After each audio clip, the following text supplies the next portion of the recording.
Chapter 107. After feeling around the car for a while, Qin Guang roughly found the window of the driver's seat. He pressed his hand on it and sure enough, there was a banging sound coming from inside.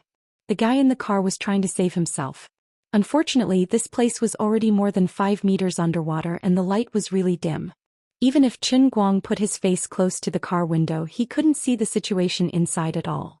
Qin Guang also tried to knock on the car window. The person inside suddenly became excited, and the frequency of knocking on the window increased significantly. Even the door handle began to vibrate. He was trying to open the door directly again. Under normal circumstances, if the driver and the car sank underwater together, the door should not be opened directly, because the strong current that suddenly rushed in the moment the door was opened could cause a huge impact on the human body, causing the people inside the car to directly faint and drown underwater. However, now that Qin Guang was outside the car, if he could directly open the door, it would not matter even if the person inside was flooded and fainted. Unfortunately, the guy seemed to have locked the door from the inside. Now that the car was flooded, the circuit system was damaged and the difference in air pressure inside and outside the car formed water pressure. The door could not be opened. The person inside tried for a long time and found that it was useless. Qin Guang fumbled to the other side, grabbed the door handle with one hand, and with the baton in his right he heavily hammered forward. Cracks appeared on the glass, but this was not enough. Qin Guang took the baton and hammered at the 4 corners of the car window. About 10 seconds later, the part of the car window that he was hammering had gradually deformed. There were dense spider webs all over, and the water also flowed in through the gap between the glass and the door frame. Qin Guang had a headache. This could not go on. He could not make the whole glass fall off and the person inside could not get out. How did this sports car's glass become so solid? The German friend really got what he paid for. He was too damn generous. At this time, Qin Guang's best option was to use his feet to kick. However, he was floating in the water and there was no place for him to use as support. If he really kicked like this, he did not know where he would be pushed to. Time was running out and Qin Guang estimated that the car was about to be flooded. Qin Guang made up his mind. His left hand gripped the door handle tightly to stabilize his body, and his right hand held the baton as he pushed forward. However, it was inconvenient for him to exert his strength in this position. After 2 or 3 attempts, he was still unable to completely shake off the glass. Damn it! I'm going all out. Qin Guang stuffed the baton into his crotch, clenched his right hand into a fist and punched fiercely. Needless to say, after changing his posture, the force exerted became smoother. Dong, dong, dong. With 3 consecutive heavy punches, the power of the An Royal's second officer was not just for show. Qin Guang's fist was covered in blood and lacerations from the broken glass. However, he had finally knocked down the damn German glass. Lifting the glass, a young man immediately rushed over to the seat. Grabbing onto Su Tao's clothes, Qin Guang pulled Su Tao out of the vehicle and twisted his body before he kicked the R8 and floated towards the surface of the water. Qin Guang was also thankful in his heart. He had seen the people on the R8 from the rearview mirror earlier. He knew that there was only one young man inside and there was no one else. He only needed to save one.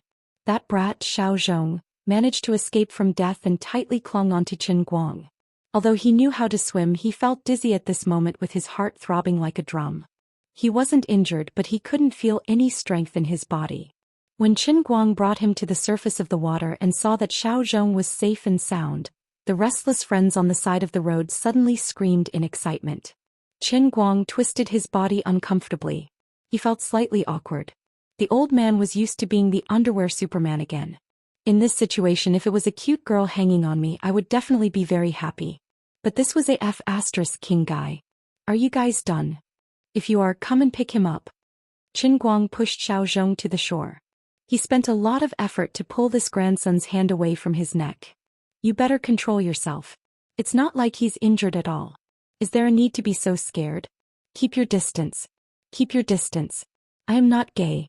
If you keep acting like this, I will bury you in the water again. Damn it, let go. Finally, he let go of Xiao Zhong. Qin Guang touched his crotch. Damn, the powerful stick that could be long or short fell into the water. His heart ached. In this group, other than the young men, there were 3 to 5 girls. He didn't know if they were kept or if they were the daughters of the second generation. Most importantly, Qin Guang was still only wearing a pair of briefs, and it was the one with the hole in it that he wore in Painting Lake last time. Qin Guang didn't intend to go ashore in the same direction as these people. Instead, he swung his bloody right hand and swam forward. When he went into the water, he threw his clothes further away to keep his distance from these people. That girl who took a picture of my butt with her phone, do you believe that I will spit salt soda to death? After swimming for a while, Qin Guang turned around and glared fiercely at a girl who was taking a picture of him with her phone. Do you have a conscience? I worked so hard to save your friend's life and you actually want to take a picture of me in my underwear and post it on Weibo. You make me feel like a prisoner on death row yelling at the executioner before going to the execution ground. Wait a minute, can I take a selfie and post it on Weibo first? Qin Guang's words made the girl turn her face away shyly. How embarrassing. He went ashore alone. While the group was busy cleaning up the drenched young man, they didn't notice him. Qin Guang grabbed his clothes and shoes. Wearing only his briefs, he ran towards the Rena car barefooted. When he felt that it was enough, he stopped to clean himself up. There was no way to dry his underwear. He could only wipe it on his body with his t-shirt and put on his pants. The wound on his right hand was still bleeding. Qin Guang sat on the ground, gritting his teeth to check if there were any glass shards inside. Then he wrapped his right hand with his t-shirt. He planned to leave. He did save them, but he wasn't sure if this group of idiots would bite the hand that fed them and push the blame for their failure onto him. After all, they did overturn their car because they were chasing him. The Audi R8 went into the water like this. It would cost at least 300,000 to 400,000 yuan. I can't afford it. Right at this moment, a person walked out from the crowd and walked towards Qin Guang. His steps were a little unsteady and there were others that wanted to support him. However, they were all rejected by him. This person was Xiao Zhong, who had been saved by Qin Guang from the water earlier. Chapter 108. He didn't expect the kid to recover so quickly. Qin Guang frowned. Well, if it's a blessing, it's not a curse. If it's a curse, it can't be avoided. Let's see what he has to say. You want me to pay for it? No way. I don't have money. I want my life. I'll let you have a taste of my fist. If it didn't happen, I would have just played around. Since something had happened, I'll have to face the consequences. I can't be a coward. To be honest, he only wanted to race a little. He didn't expect things to get so serious that the car and people would end up in the water. But you were the one who drove it in. I didn't ask you to chase me. It was you who didn't know your limits. You were courting death. The old man saved your life. He's a saint. You have to give me a plaque later. Little Zhong looked at Qin Guang, who was standing next to the Rena, and then looked at the blood-stained t-shirt wrapped around his hand. His emotions were a little complicated. When he brought his brothers and sisters to chase after him, he didn't think too much. He just felt that he had been slapped in the face. When they reached the second half of the track, they were completely shocked by the godlike driving skills shown by the other party. There was no lack of masters in the underground racing world of Wujing City, but no one had ever driven a broken Rena to such an extent on this track. In the past, the other masters didn't give in to each other. Little Zhong himself was considered a little famous racer in Wujing City. Otherwise, he wouldn't have become the core of this group of people. But today he realized that he was a frog at the bottom of a well in the past. He was extremely ignorant and ridiculous. He was immersed in modifying the performance of the R8 and couldn't extricate himself. He thought that if the car was good, it would be good. Today's silver Hyundai had taught him a profound lesson. Judging from the speed increase, the other party had absolutely not made any modifications, but this person was able to completely play with the Fengquan Mountain racetrack. The car in that person's hands was no longer a car but a living person. The Rena's car sped along the dangerous track as if it was a human running. It was as if it was a part of its body, and it was as smooth as a finger. Whether it was the thrilling drifting on the edge of the cliff when they first met, or the wonderful brushing of the edge when he made every turn, his control of the car had already exceeded the limits of Little Zhong's knowledge. This was the real god of racing. Little Zhong was a very fanatical racing enthusiast. In his mind, racing was a very sacred thing. He wasn't like his other companions who liked to put a girl in the front passenger seat so that they could pursue a different kind of excitement while racing. Xiao Zhong's co-driver seat was never given to people who had nothing to do with racing. Therefore, after being shocked by Qin Guang's perfect driving skills again and again, an idea came to Xiao Zhong's mind. I want to become his disciple and learn the best driving skills from him. Therefore, even though he had clearly lost his target and could not even eat the dust, Xiao Zhong still rushed down the Fengquan mountain racetrack. He was unwilling to let the god of racing leave just like that. Even though he knew that it was very stupid to rush on the dirt road with the chassis of his car, he did so without hesitation. However, he didn't expect to overturn the car and even rush into the water. After trying a few times and realizing that he couldn't open the door and the water kept pouring in, Xiao Zhong thought that he was dead. At that moment, a savior descended from the sky and saved him from death. Before he surfaced, his mind was in a daze. He thought that the person who saved him was one of his buddies. After calming down a little and hearing from others, he realized that it was actually the driver of the arena, the god of racing in his heart who had personally saved his life. Xiao Zhong's mood could no longer calm down. As soon as he calmed down and could barely move, he gritted his teeth and got up from the ground, walking towards Qin Guang. He approached Qin Guang step by step, and the group of people behind him also approached slowly. Looking at that fellow with his guard up, Qin Guang felt that he was truly unlucky. Even if he managed to save that fellow, he would still have to fight with them. How vexing. He had no choice but to save that fellow. According to the normal development of the situation with the nature of these rich young masters, they would definitely be, bastard. You made me overturn my car. Think about how you're going to compensate me. Kid, do you know who my father is? Blah blah. Say it yourself.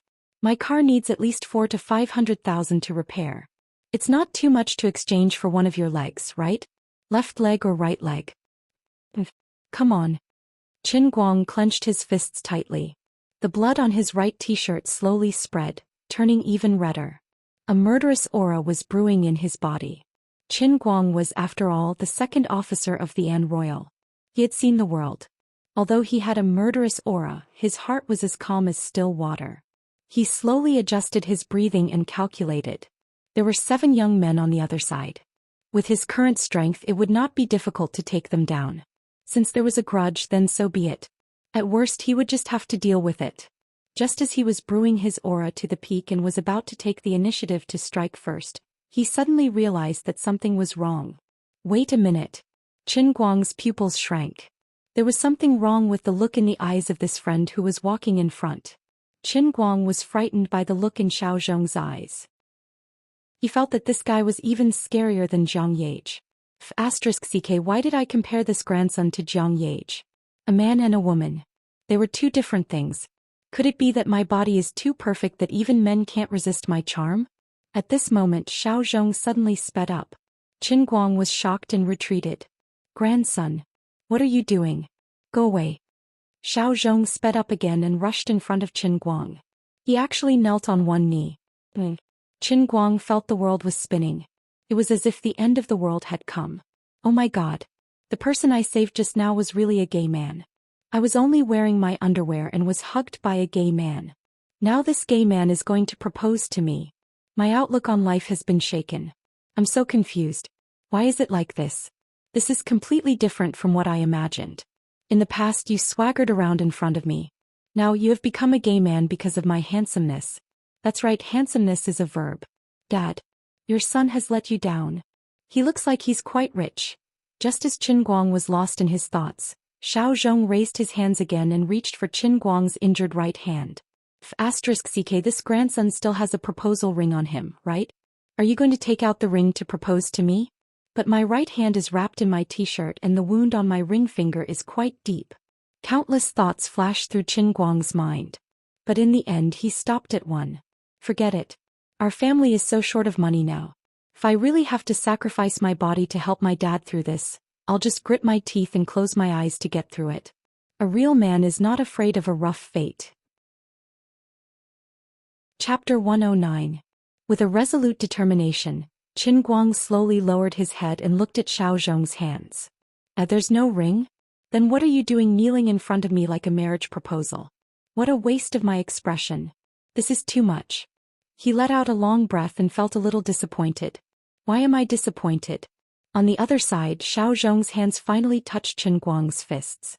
Looking at his blood-soaked t-shirt, his eyes showed a hint of heartache. He looked up and down for a moment and thought to himself, what a waste of God's gift. This is the God's hand that God gave to the racing god. But he knew that it was this pair of hands that controlled the old Rena and made it look like a god. If I let him drive my R8, I really don't know what kind of terrifying brilliance he would have produced. Brother, looking at your eyes, you must have starved for at least 7 or 8 days to be able to make dongpa pork knuckle, right? Qin Guang really couldn't stand this guy's overly meaningful gaze. He hid his hands behind his back and said, "Hey, what are you doing? Although I was the one who led you to the car, you fell into the water. But this has nothing to do with me, right? It's your own bad skill, not me, who let you continue driving. Besides, didn't I just rescue you from there? We don't owe each other anything.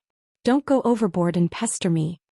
He didn't have any experience interacting with a second-generation rich kid, and he couldn't figure out the current situation. Qin Guang was also purposely acting in an evil manner. He wanted to bring out his aura first, but he didn't want to lose out even if he lost. There were still people around who didn't understand the situation. Hearing Qin Guang's fierce tone, they put on a straight face and wanted to surround him. Xiao Zhong stood up abruptly and shouted, "Stop! What are you doing? The racing god just saved my life. If anyone dares to be rude to the racing god again, I'll King kill that person." Little Zhong's sudden outburst gave everyone a fright. Qin Guang was not much better. Oh my god, the old man was really meticulous. This young man was deeply shocked by the old man's godlike driving skills. Turning danger into safety, turning an enemy into a friend, it's settled. You're really something. Even if I drive well, you don't have to act like that just now. You scared me to death. I thought you liked me. After Little Zhong's outburst had silenced his companions, he immediately turned around and bowed deeply to Qin Guang. "Thank you, racing god, for saving my life. My name is Zhong Bai, and these are my brothers and sisters. They were worried that I would get hurt, so they were a little impatient. Please forgive them, racing god." Qin Guang waved his hand. All right. It's good that you're fine. Let's not talk about saving my life. I'm quite embarrassed. Speaking of today's incident, it's also my fault. I shouldn't have scared you guys on purpose. At that time, I was just too excited and couldn't control my emotions. Fortunately, although it's a pity that the car crashed, fortunately you're fine. After the incident, Qin Guang's attitude immediately became very kind. Especially when he thought about how the current situation was developing. These people in front of him were likely to be the first batch of students in his future racing god training class. His eyes were like a kind elder's. Zhong Bai nodded and immediately looked at Qin Guang's hand again. This bastard's heart was aching again. "Racing god. Sigh your hand. It's all my fault. I'm too bad. No matter what, I shouldn't have rushed into the water. I'm not injured at all, and I've bought waiting insurance for my car. It's not a big deal. Instead, it's your hand that got hurt." Qin Guang waved his hand carelessly. "It doesn't matter. It's just a small injury." Thinking back, old man. "Oh no, I mean when I was a pirate I fought with people for many years. I've suffered injuries that were many times worse than this." Qin Guang was so proud that he spilled the beans about what happened in the transient sea. There was no other way. He was happy. Everyone standing here was money. Qin Guang's serious manner of talking nonsense was really unacceptable to Zhong Bai and the others. What a fucking racing god. When he was racing, he was like a god descending to earth. When he went into the water to save people, he was also so domineering and cool. How did he turn into a clown in the blink of an eye? Beside Zhong Bai, a girl wearing a tight leather jacket and shorts couldn't help but cover her mouth and laugh. Pfft. Then she completely lost control. She held her stomach and squatted down. Pointing at Qin Guang, she laughed. "Oh, I can't take it anymore. I'm still going to be the woman of the Pirate King. My name is Mingqi Lufei." Qin Guang also knew that he was bragging too much. He hurriedly hinted to himself to keep it. Quickly keep it. These are the sponsors of the old man's racing god training class. I must protect the old man's noble, mysterious and elegant image in front of them. I can't let them find out that I'm a clown. While thinking about this, Qin Guang turned to look at the woman who was laughing at him. It's you. The one who took a picture of my ass with her phone. Zhong Bai also felt that the girl's attitude was a bit disrespectful to the racing god. He desperately coughed, hinting to her to quickly keep her magical power. The girl held it in for a long time. Then she stood up with a red face and said, "Zhong Bai, you can't blame me. You also know my name." It's completely related to what he just said. Qin Guang then noticed that the old man's recent mental state was not good. I only noticed it after such a beautiful girl hanging around for so long. I'm blind. The leather-clad woman was about 1.67 meters tall. She wore a thin brown leather jacket that only reached her shoulders. She wore tight riding pants that accentuated her entire figure. She had a curvaceous figure, a wasp-like waist and a large butt. However, a good figure was not really good. The woman had shoulder-length hair and a little bit of baby fat on her oval face. However, this didn't ruin her overall beauty. Instead, it made her face more harmonious and round. On her lightly powdered face, her eyes were bright and full of expression, and her high nose bridge made her look like a mixed-race person. At this moment she was holding back her smile, and her curved lips made her look cute and playful. As Qin Guang compared her to the women he knew in his heart, he came to a conclusion that this woman was actually on the same level as the two national idols on his left and right. She was not inferior to Wenwen, another full-score goddess. Unfortunately, she was a racing girl. She was not the same kind of person as the old man. No, wasn't the old man the racing god today? On the other side, Zhou Bai saw that Qin Guang was silent for a long time. He thought he was angry, so he quickly came forward to explain, "Senior racing god, don't be angry with Lu Fei. She's like this. She uses her surname. She's like a spoiled young lady. She's very rude. We can't do anything about her." Lu Fei, Qin Guang's mouth twitched. Thinking about her name, she deserved to laugh like this. Chapter 110. Hey, Zhou Bai, I don't like what you just said. What do you mean by rude? What do you mean by bossy temper? Lu Fei glared at him angrily and stepped on Zhou Bai's foot. Qin Guang rolled his eyes. Yes, you really don't have a bossy temper. But soon he saw another side of Lu Fei. Their relationship was completely reconciled.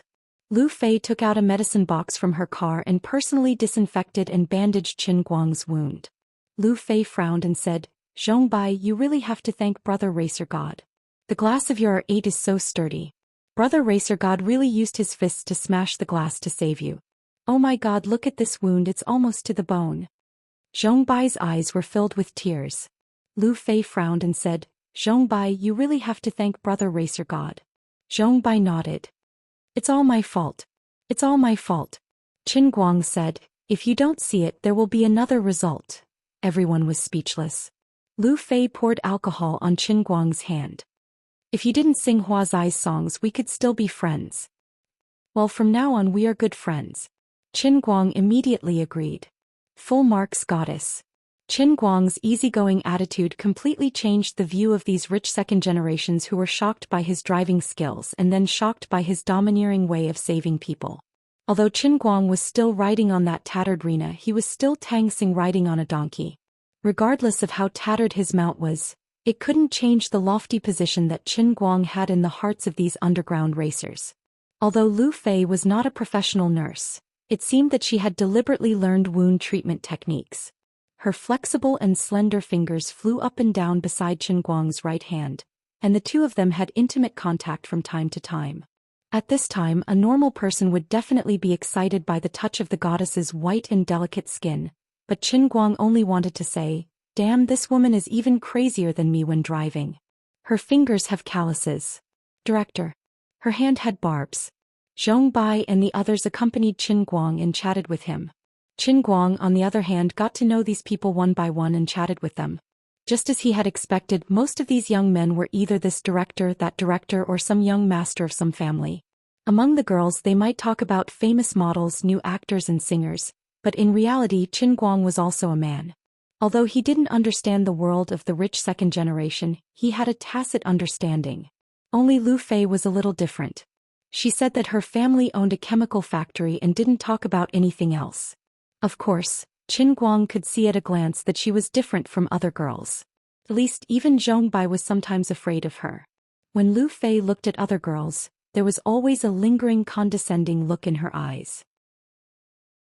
However, she was warm enough to Qin Guang. She followed Zhou Bai and called him God of Racing. Even if Qin Guang said his name, it didn't matter. Qin Guang smoothly explained why he had taken the initiative to provoke Zhou Bai, but Zhou Bai was so ashamed that he couldn't lift his face. He could only apologize to Qin Guang again and again, explaining that he was just deliberately scaring him. After all, they were racing, but they didn't want to involve ordinary people in case of any accidents. Qin Guang didn't care anymore. If it was scaring, Zhong Bai's fall into the water had scared him enough.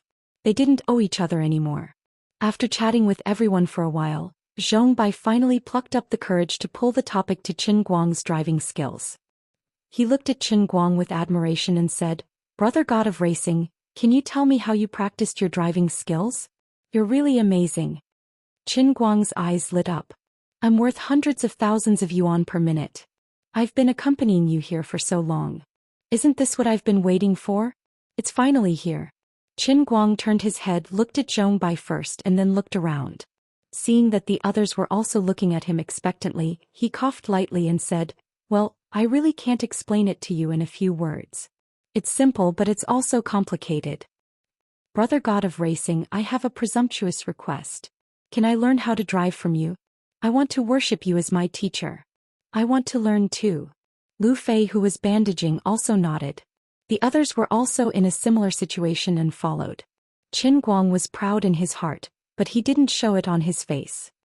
He just looked around the crowd again, forcibly raising his sense of mystery, and took a deep breath. "Brave young man. Oh no guys, be more brothers. Oh, and Goddess Lu Fei, listen to me. Learn to race. Which one is stronger?" Cave prostitutes looking for Qin Guang. "Damn, when can this Chunibu disease of mine be cured?" Fortunately, I didn't say the last sentence. It's really not easy to be like me. It's very difficult, very difficult. It wasn't easy for Qin Guang to protect his mysteriousness as he slowly spoke, word by word. Finally, he managed to turn the atmosphere into a heavy one. Everyone's breathing gradually became tense. They were frightened by Qin Guang's incomparably serious expression. Zhong Bai gritted his teeth and said, "Brother God of Racing, do I need to have the determination to die? I'm not afraid of death. I just want to drive faster. Be as fast as you." Lu Fei also seemed to have made up her mind. Even the hand that was bandaging Qin Guang became more forceful. She also nodded heavily. "That's right. We pulled out the Phoenix Spring Mountain race track here. Those who don't understand will think that we are a group of non-mainstream people who have nothing better to do. Our families always use this to lecture us, but they don't understand and they don't understand. When the speed reaches the limit, that feeling of comfort that goes deep into the bones is really indescribable. At least I want to be able to pursue the life I want more freely before I am married off and used as a bargaining chip. Brother God of Racing, teach us." "Okay. Since you all said so, I will definitely teach you. Absolutely not hold back." Although his driving skills were forcibly raised by the world within a cup, Qin Guang said that he didn't know how to teach others to be awesome, but this wasn't important. First, he had to swindle business. As for how to swindle and put it into practice, he just had to adapt to the situation. "This is my number. You guys remember it. Welcome to the Racing God training class. But currently the training class is in preparation. If you guys can help me recruit a few more students, I will start the class immediately." "Huh? Start the class?" Zhong Bai, Lu Fei and the others were dumbfounded. Qin Guang wondered, "Aren't you going to start the class? You have so many people here. Do I still have to train them one by one?" "That's fine. Start the class. I'll be the first to sign up." Zhong Bai clapped his hands and decided on this matter. Chapter 111. Qin Guang was thinking in his heart that if he only said that he wanted to teach them, wouldn't that make it a favor between friends? How could he accept money from them? Since it's a training class, wouldn't it be reasonable for him to pay for it? It's the training fees. Qin Guang looked as if he was in a difficult position. Zhong Bai decided again, "No problem. Brother Racing God, your skills are priceless. How can we learn for free? Just name a price." Qin Guang grinned and put up a finger. "1 day. That's the price." He thought to himself, 10,000 a day. Even the average green tea girl wouldn't be able to get this price for a day. I'm only selling my skills and not my body. Zhong Bai clapped again. "Oh my God. Only 100,000 a day. Brother Racing God, you're too generous." Lu Fei also nodded. "That's right. All right. We know you're too embarrassed to accept our money. This price is like giving it to you for free. Then it's decided. 1 day. 100,000. What the heck? Our values are a little different." Qin Guang held it in for a long time. In the end he resisted the urge to bend his finger and tell them that this was the cruel reality of qi. He couldn't bring himself to do it. With 70% to 80% melancholy, Qin Guang said goodbye to everyone after Lu Fei was bandaged. They had nothing to do all day, but Qin Guang was a busy man. Today's day was really exciting. If I wrote this into a novel, I could brag about it for tens of thousands of words. But if I wrote tens of thousands of words in a day, I would most likely be scolded by the readers. But there was really no other way. I have no regrets in my life. It's just that colorful. If I had a choice, I would also like to lie in bed doing nothing and earn $1 million a month. Sigh, why did I only compete with one? Or should I be a little more shameless and say that it's 1 million and haggle with them? Why did I agree to it so readily? I really can't understand Zhong Bai and Lu Fei. Is racing really that fun? Is it so charming? 100,000 a day is considered cheap? Was there something wrong with this person's brain? Also, this kind of rich second generation was different from the ones written in novels. Wasn't it because I glanced at him while I was walking that he wanted to kill my entire family, steal my wife and daughter and fight to the death? I even brought him into the fish pond, but because he admired my driving skills, not only did he not care about it, but he was also very respectful. I hurt my hand, but they are more distressed than I am. He almost made me into a statue of Guan Yu and put me on the wall. Lu Fei was the same. She was the daughter of a wealthy family, yet she actually knew how to bandage someone's wound? How could the daughter of a rich family learn such a considerate thing? Oh, there's no bow on my hand, no bow. Holy shit. When did this big sister tie a bow on my bandage? In short, Qin Guang felt that it was very unreasonable and unscientific for a second-generation nouveau riche to have such a lofty personality. He hadn't interacted with anyone in this circle. In fact, he didn't understand that the people who mingled in the underground racing circle were mostly young people whose families weren't lacking in money at all. For these people who were born with a silver spoon in their mouths, money really wasn't that important. They bought cars, modified cars, and spent hundreds of thousands, even millions of dollars, but never felt a heartache. Even to the extent that in order to race more freely, they pooled their money together to create the Fengquan Mountain Racetrack as their paradise. When life had become pure consumption, when money had become a boring number that was transferred from their parents' generation every month, they only wanted to spend the money where they were satisfied. As long as they felt that the money was well spent and that they could afford it, they would not hesitate to take it out. They called it a fever. A top racer sincerely accepted an apprentice, and the apprenticeship fee was far more than a few $100,000. Zhong Bai himself was an expert in Wujing City's underground racing circle. In recent years there weren't many people who could convince him. There weren't more than 5 people who could convince him wholeheartedly in the entire Wujing City. To be able to make him feel as if he was a celestial being, he wished he could kneel down and call him a god. There was only one. That was Qin Guang. Today, even if Qin Guang really offered a sky-high price of $1 million, Zhong Bai wouldn't refuse. Of course, he wouldn't bear the cost alone. In the end, he agreed with Qin Guang's offer, but he didn't take the initiative to raise it. In fact, he felt that when a person had reached a godlike level in a certain skill, he must have his own principles. He only asked for a mere 100,000. It must be as Lu Fei said. It was nothing more than a friendly price. If I raised the price again, wouldn't it make the racing god look down on me? It would make him feel that I was tarnishing his godlike skill with money? The ignorant were the most pitiful. If Qin Guang knew the truth, who knew how many liters of tears he would shed? Another local tyrant who was afraid of tarnishing him with money. Ah, what a painful realization. On the other side, Qin Guang looked at his watch and found that it was almost 6 o'clock in the afternoon. He thought to himself, it's time to go back to school to receive guidance from Teacher Zhou. I stood Teacher Zhou up and ruined the school sports. Will she hang me up on a tree and beat me when I go back? Isn't this a bit of a shameful play? My hand. This must have been predestined by the heavens, right? My hand is injured like this. It's normal that I can't go into the water. This is simply a natural excuse without any preservatives. Maybe Teacher Zhou will show more concern for me when she sees me injured so badly. Qin Guang couldn't help but think of Zhou Jingxi's mature and charming appearance. He then thought of her sitting in front of him, bending down to carefully examine the wound on his hand. He frowned slightly, his face full of heartache. Then, from her neckline, he could, just thinking about it made him a little excited. Click. Suddenly his car stopped and the engine stopped. He opened the door and got out of the car. The front of the engine was smoking. Qin Guang hurriedly opened the trunk and took out a fire extinguisher. He opened the engine cover and planned to spray it in. But when he looked again, there was no fire. There was no fire, but the inside of the engine cover was full of black smoke. There were even sparks in some places. Whatever, I'll spray it first. He picked up the fire extinguisher and sprayed it in. He didn't know how long it took, but finally there was no smoke at all.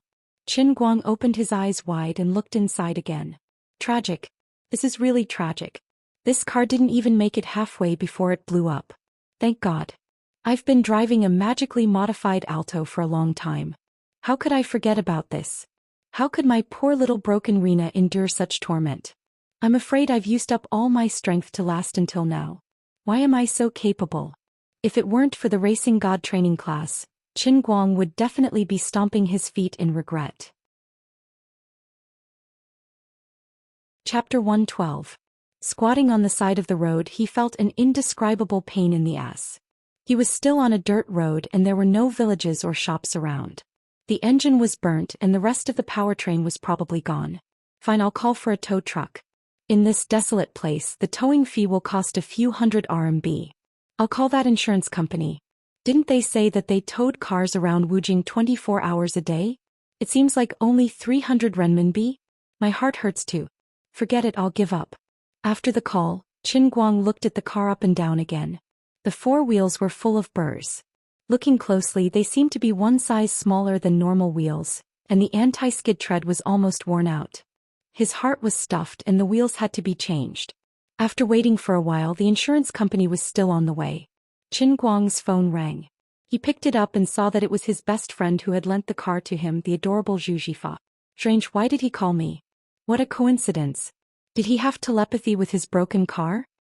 He sensed that his broken car was halfway into the Yellow Springs Road. Hello? Where the hell are you? Why did the insurance company call me just now and say that my car broke down and needs to be towed? Zhou Xian opened his mouth and revealed the truth. Qin Guang's mouth twitched. Damn, he had forgotten about this. He was the owner of the car and the insurance company had registered his number. They must have called him to ask him, the owner of the car. Qin Guang chuckled as he replied, "Oh my, why did you have to be alarmed by such a small matter? I'm in Fengquan County and I took a guest to the village here. In the end, the car ran out of gas." Faster thief. It really ran out of gas? How could Zhou Xian not understand Qin Guang? From his tone, he knew that things were not that simple. Qin Guang could not admit that he had used this car to race the entire Fengquan mountain racetrack. He was determined not to admit it. Of course, it's just that it ran out of gas. Otherwise, do you think it's a big deal? Little piggy, hurry up and get busy with your big business. Don't worry about my little mess. On the other side of the phone, Zhou Xian's face darkened. He covered the receiver with his hand and turned to the little beautiful secretary next to him. Go out and inform them that the meeting will be postponed for 15 minutes. I have something urgent here. After the beautiful secretary closed the office door, Zhou Xian took a deep breath and roared into the phone. Qin Guang, why don't you take 5 pictures of my car for me? Send it to me. Everything. No blind spots. Don't play dumb with me. Your ability to lie is useless in front of me. Ever since I was young, as long as you stuck out your chrysanthemum, I would know that you were going to have diarrhea. Quick and agile. Stop dilly-dallying. Immediately. Now. Even through the phone, Qin Guang knew that Zhou Xian was in his father's small rundown factory. He felt like countless spittle was spurting out of the phone. Well, I can't hide it anymore. I'll hang up and take a picture. He didn't need to take any other pictures. He took one of the engine compartment and sent it to Zhou Xian via WeChat. 10 seconds later, Zhou Xian called again. He was actually not angry anymore. Are you all right? Qin Guang acknowledged. It's fine. It's just that as I was opening it, it started to emit smoke. I don't know why either. I'm not afraid that you'll feel bad for your car. That's why I only said that it ran out of gas. Zhou Xian grunted. All right, as long as you're fine. Look at how rotten it is. It'll probably cost 10 or 20,000 yuan to fix. I might as well not fix it. I've changed my car. Can you take my miting? Qin Guang shook his head. No. Don't. I don't need to rent a miting with that kind of gas consumption. I've lost so much money. I'll just use this car. Just fix it. Then I'll transfer the money to you. My car broke down on its own. I'll pay for it. Don't worry about it. This kind of bad method can't be insured. Anyway, don't panic. Zhou Xian hung up the phone. Another 20 seconds passed. A notification came from the PayPal app. Zhou Xian has transferred 20,000 RMB to you.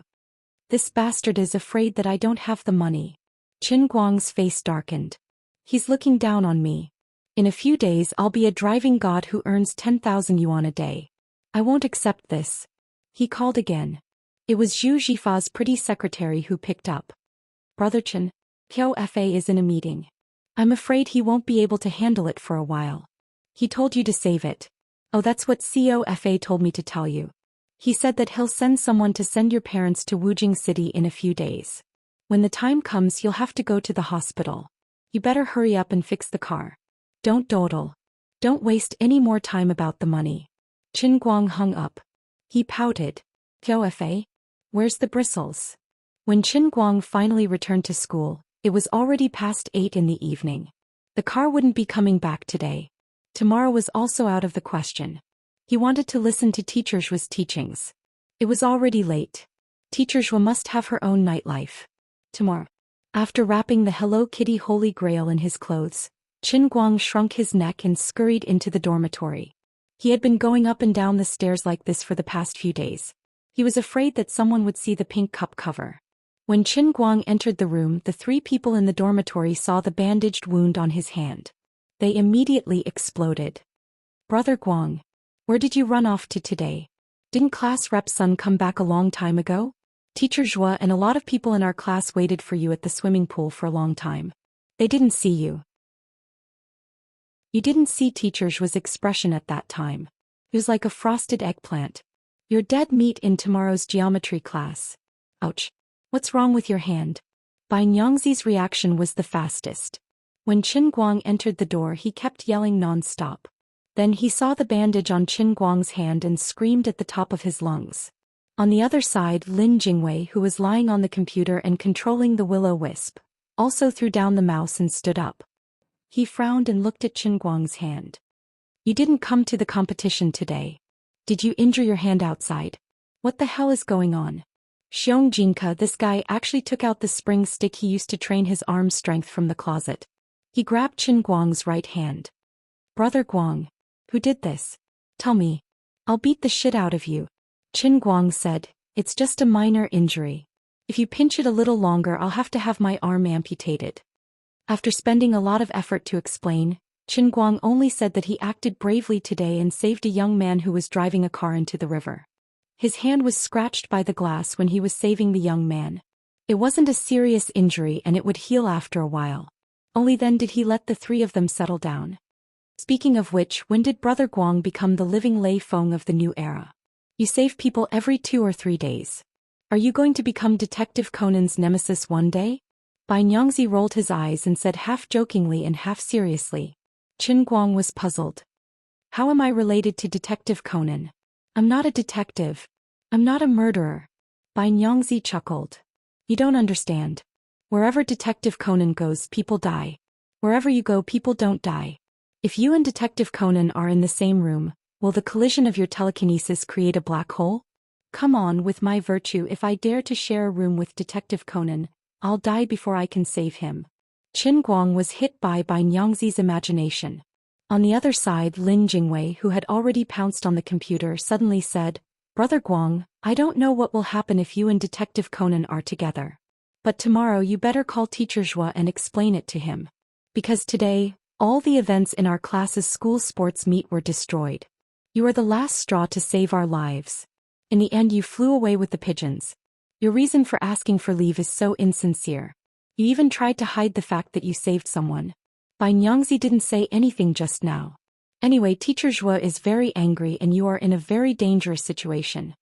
*CK, why are you guys making it sound so scary? I'm panicking. Why don't I take off the bandage tomorrow and squeeze some blood out to add some special effects? Why don't I go to see Teacher Zhou with a bloody hand? But why did the whole class get destroyed? There's no reason. Qin Guang felt strange. No way. So miserable? Completely destroyed? What event did Xiong apply for? With his physical fitness, he shouldn't even be able to pass the preliminaries, right? Qin Guang didn't notice that when he asked this. Xiang quickly put on his headphones. Lin Jingwei said with a straight face, "Orienteering." Qin Guang was even more confused. Isn't orienteering still an off-road? It's nothing more than another map holding a compass and running according to the map. Xiang has no problem. Lin Jingwei said seriously, "The competition venue is in the town's wetland park." Xiang got lost. We looked for him for more than 3 hours before we found him next to the fish pond in the neighboring town. When he was about to fall asleep, Qin Guang felt his stomach hurt. Xiang's orienteering had caused 10,000 damage to his abdominal muscles. Before he fell asleep, he finally thought of tomorrow's matter. "Sai, don't get eaten alive by Teacher Zhou, right? Oh, I seem to have forgotten something. Didn't we agree to bring those 3 grandsons to the set? Don't care about those details. Brother's life is long. Everything has to look forward. Let the past go with the wind." Chapter 113. Early the next morning when Qin Guang woke up, the first thing he did was hide the cup in his pocket and sneak outside. That's right, his package had finally arrived. It was the cup cover he had carefully chosen online, the Holy Grail and Emperor of the Azure's new equipment, the Batman mug cover. The Hello Kitty cup cover was too cool. Qin Guang was worried that his life would be ruined by this cup cover, so he had to change quickly. Like a wisp of smoke, Qin Guang ran to the school's delivery room and rummaged through the mountain of strange goods for his bag. After that, Qin Guang ran to a corner of the school field like a thief and took out a cup from his clothes, intending to change the clothes for the colored glaze emperor. "If you dare to peel off this old lady's outer layer of skin, this old lady promises that next time, I will crush every inch of your bones into dregs. If you ask me to help you with anything else in the future, don't even think that I will agree." Just as Qin Guang was about to happily lay down on the Hello Kitty cup cover, Liuli's voice suddenly rang out in his head. His hand froze. Why is this happening? How much do you love the color pink? The new one I bought looks even better." Emperor of the Azure chuckled. "You're really forgetful. Have you forgotten what I helped you with yesterday and what state I'm in right now?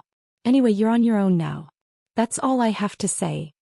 With that, Emperor of the Azure really didn't say anything else.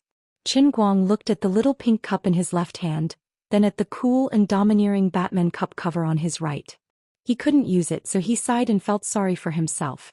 "Why is it that I'm always the one getting hurt? I forget it. I'll just endure it. The bitter days will come to an end sooner or later. I'll wait for the day when the bitter days are over and the sweet days come.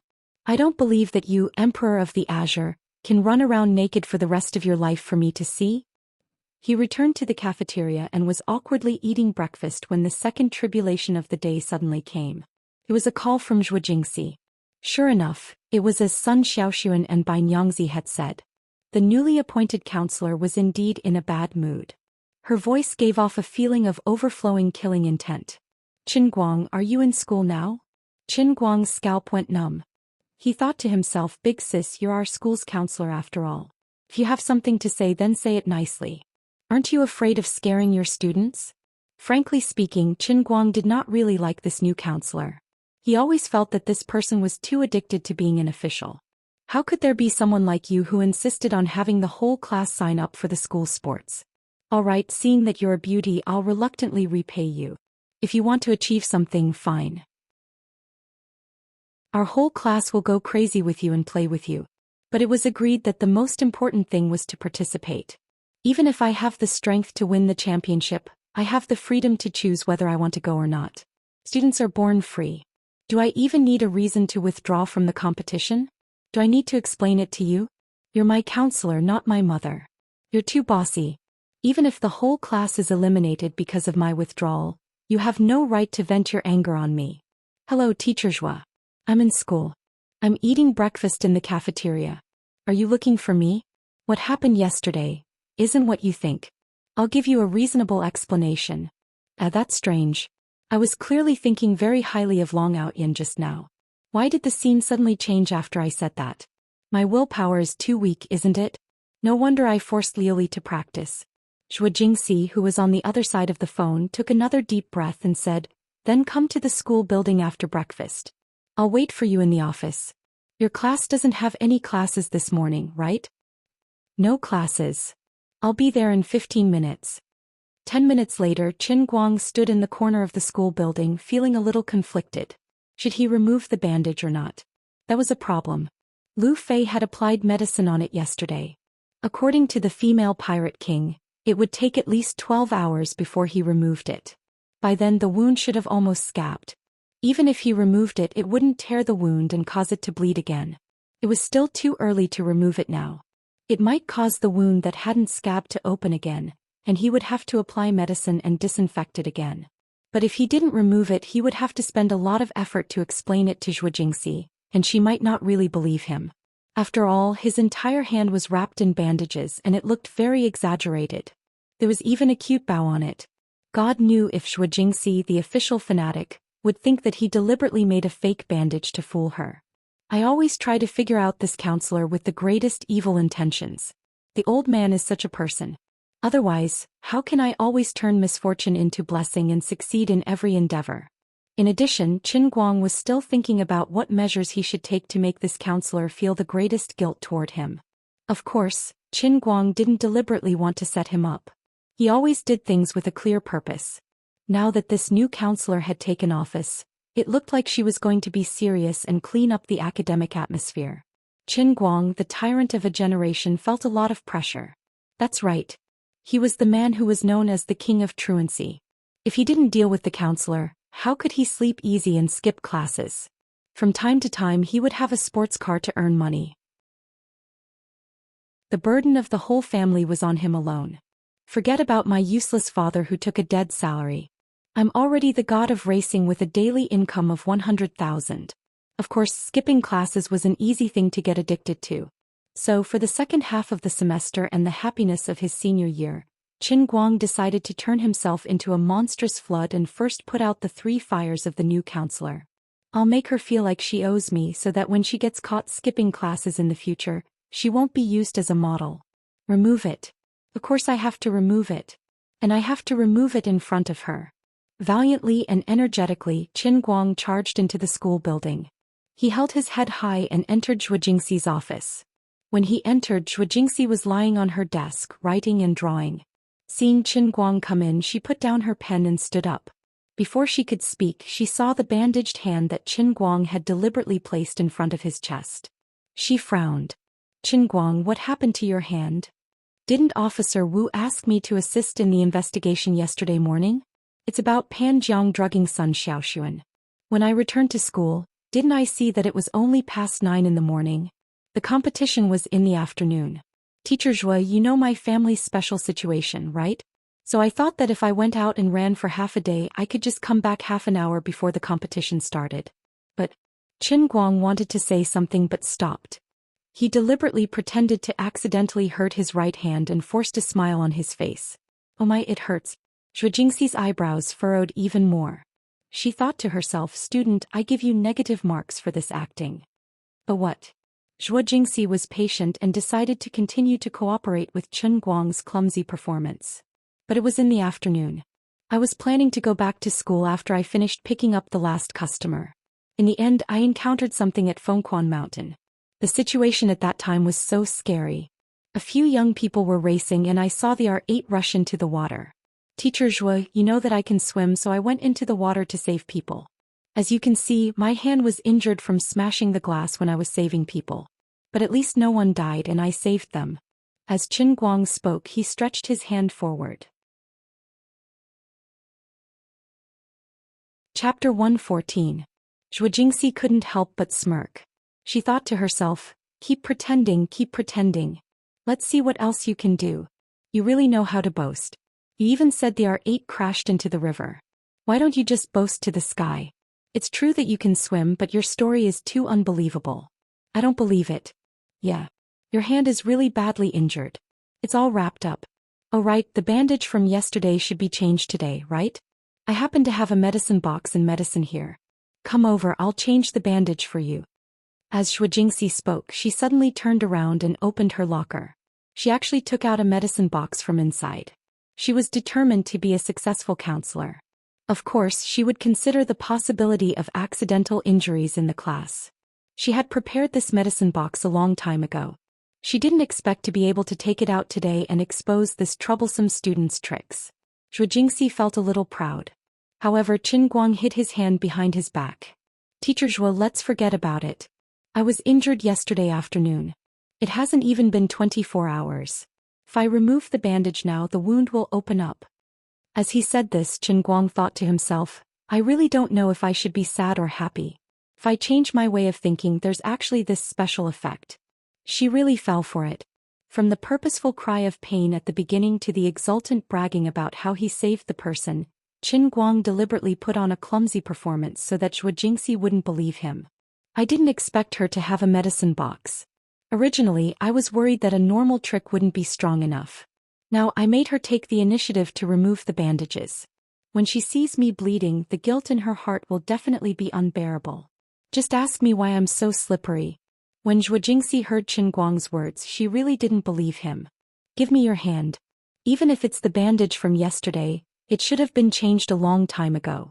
Otherwise, the wound will fester if it's covered for too long. Quick, give me your hand.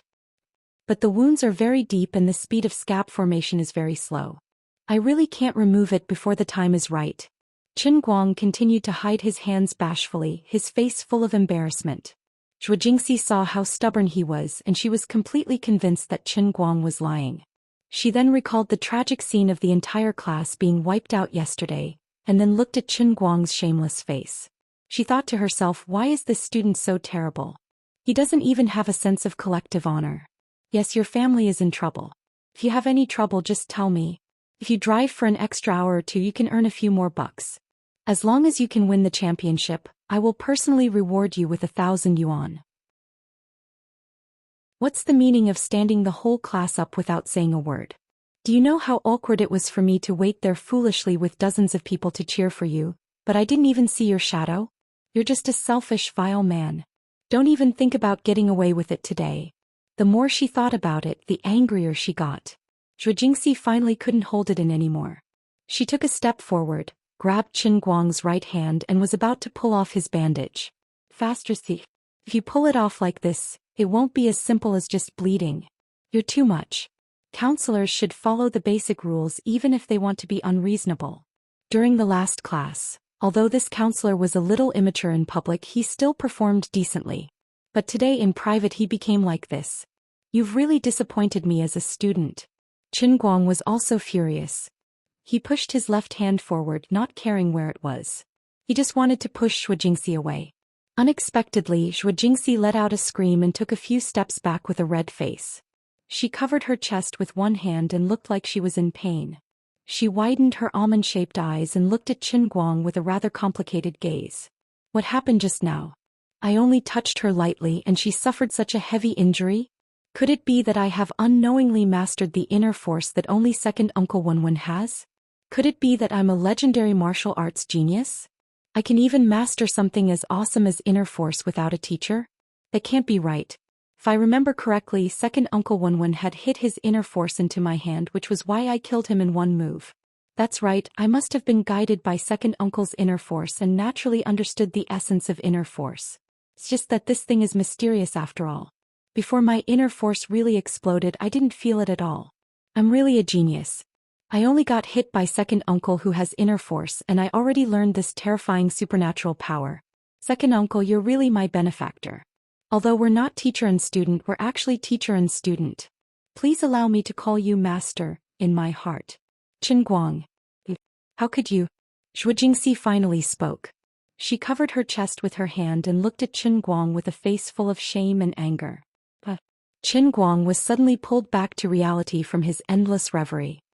He turned his head to look at Zhou Jingxi with a blank expression. Teacher Zhuo's expression didn't seem like she had suffered an internal injury. Her hand was protecting. Damn. Could it be that when I pushed against her chest just now, I pushed against her pectoralis major? What a coincidence. The god of wretchedness is looking after me. At this time, Zhou Jingxi's chest was pushed against by Qin Guang's left palm. The position of a woman was actually very fragile and it was very easy to be hurt. Not to mention that her chest was much larger than an ordinary woman's. Therefore she was embarrassed, resentful and sore. Her tall body was slightly bent and her fair face was flushed, making it even more conspicuous. A charming aura spread out from her body, sweeping over like the waves of the sea. Qin Guang looked at her a little longer and couldn't stand it anymore. But Qin Guang knew that the more it was at this time, the more he couldn't show an outstanding appearance. Otherwise it would be over for him today. The god of acting. Save me.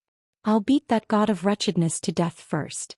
Fiercely gritting his teeth, Qin Guang didn't care about Zhou Jingxi's current state. Instead he slammed the table fiercely. Teacher Zhou. Zhou Jingxi's heart skipped a beat. This time she was dumbfounded. You're acting like a hooligan and you still dare to hit the table? Qin Guang didn't give her a chance to speak.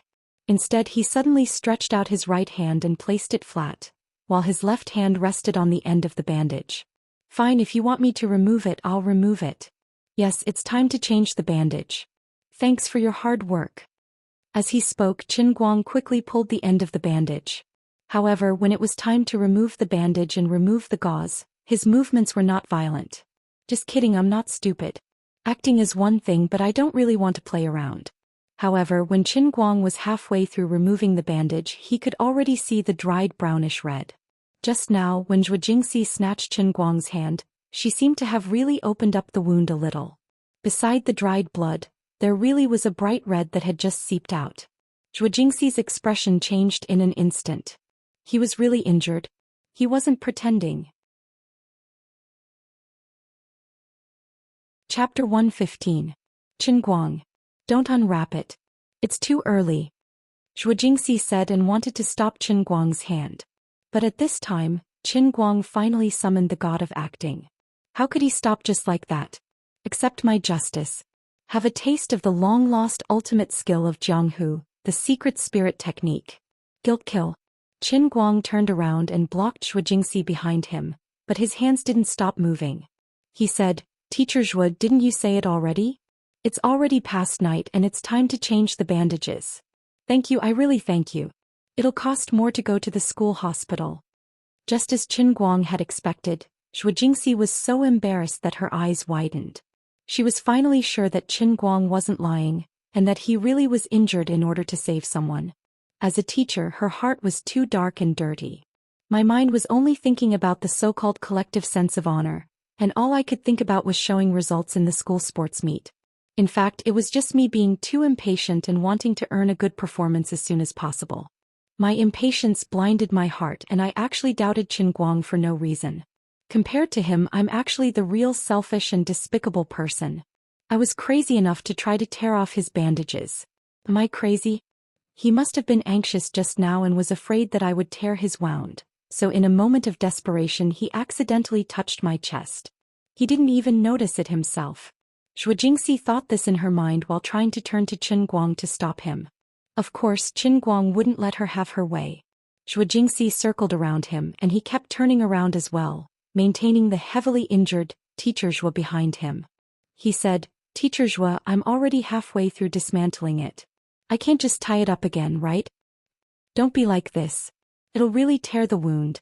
Zhou Jingxi shouted. She wanted to reach out to grab Qin Guang's hand, but she was worried about his injuries and didn't dare to really grab him. She continued to circle around Qin Guang's back with all her might.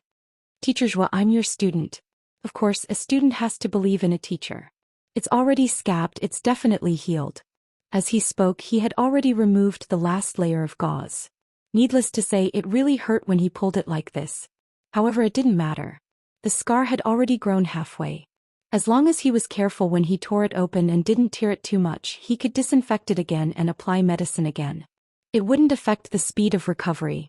Zhou Jingxi, who was behind him, finally saw this scene from the side. She saw that he was really tearing open the last layer bit by bit. She could even see fresh blood oozing out from the wound. There was also a large bright red scar. It was a ghastly sight. Zhou Jingxi was scared out of her wits. Perhaps she was possessed, or perhaps she was overly guilty, causing her to completely lose her composure. She was anxious. She actually hugged Qin Guang's back from behind. She hugged him fiercely. Qin Guang. Teacher Zhou apologizes to you. I'm sorry. Don't pull it anymore, okay? On the other side, Qin Guang was carefully tearing open the last layer of gauze. He was also very nervous as he controlled his strength. He didn't want to pull too hard. He never would have thought that Teacher Zhou actually had a lost secret technique. Ultra Shockwave Strike. Secret Freeze Strike. Oh my god. Oh my god. I can't hold on anymore. My back. Heavy injuries. Feeling the pressure of the secret abundance on his back, it was like two huge mountains. The shockwave covered the sky and the earth, sweeping towards him. It was abnormally fierce. Zhou Jingxi was tall and much more voluptuous than ordinary people. Being hugged from behind like this, the bouncy Miss Mountain almost sent him flying. That was not all. She even tried to stretch her hand from behind to the front to stop Qin Guang's left hand. This continuous movement made the shockwave even more like waves, wave after wave, wave after wave. For a moment, Qin Guang's entire body felt as if it had been electrocuted. He felt limp and numb. In the depths of his mind, a huge beast came out of its cage.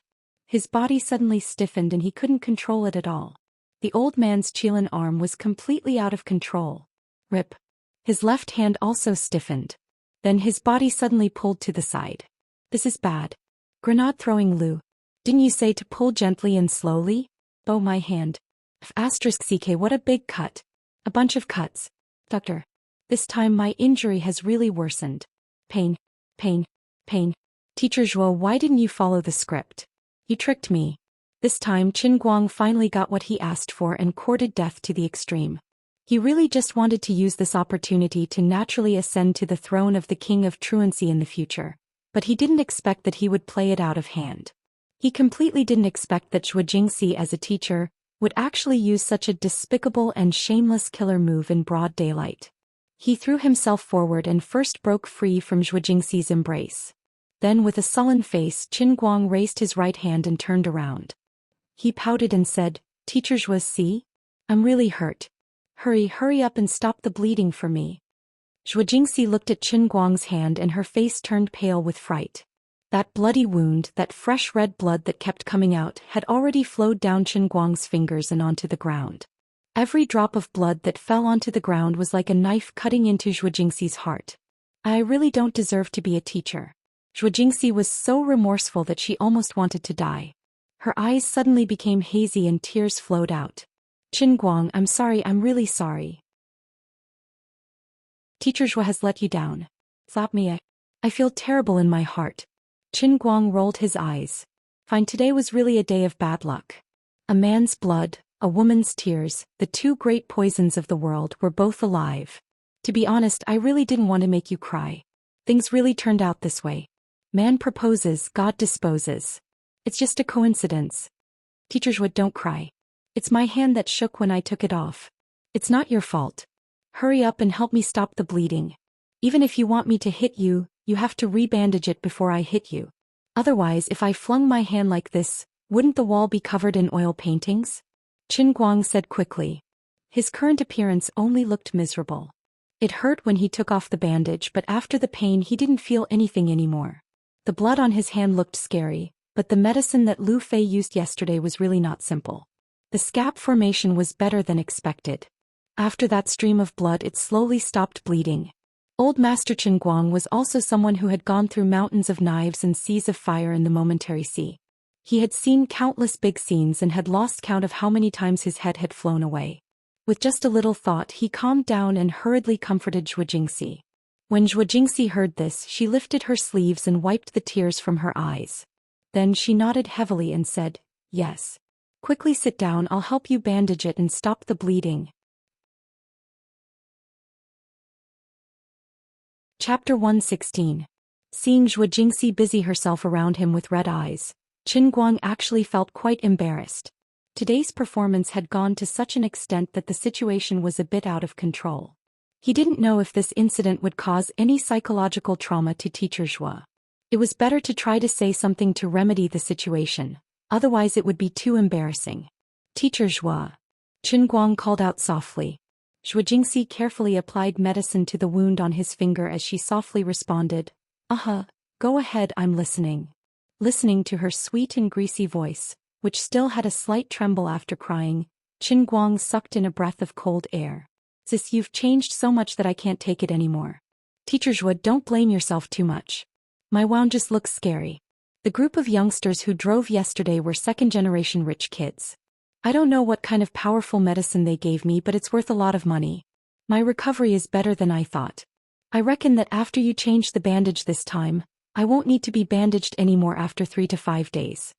Qin Guang was speaking the truth. He had a lot of experience with wounds. Yes, he had trained in the Sea of Fleeting Time. Zhou Jingxi flirtatiously rolled her eyes at him.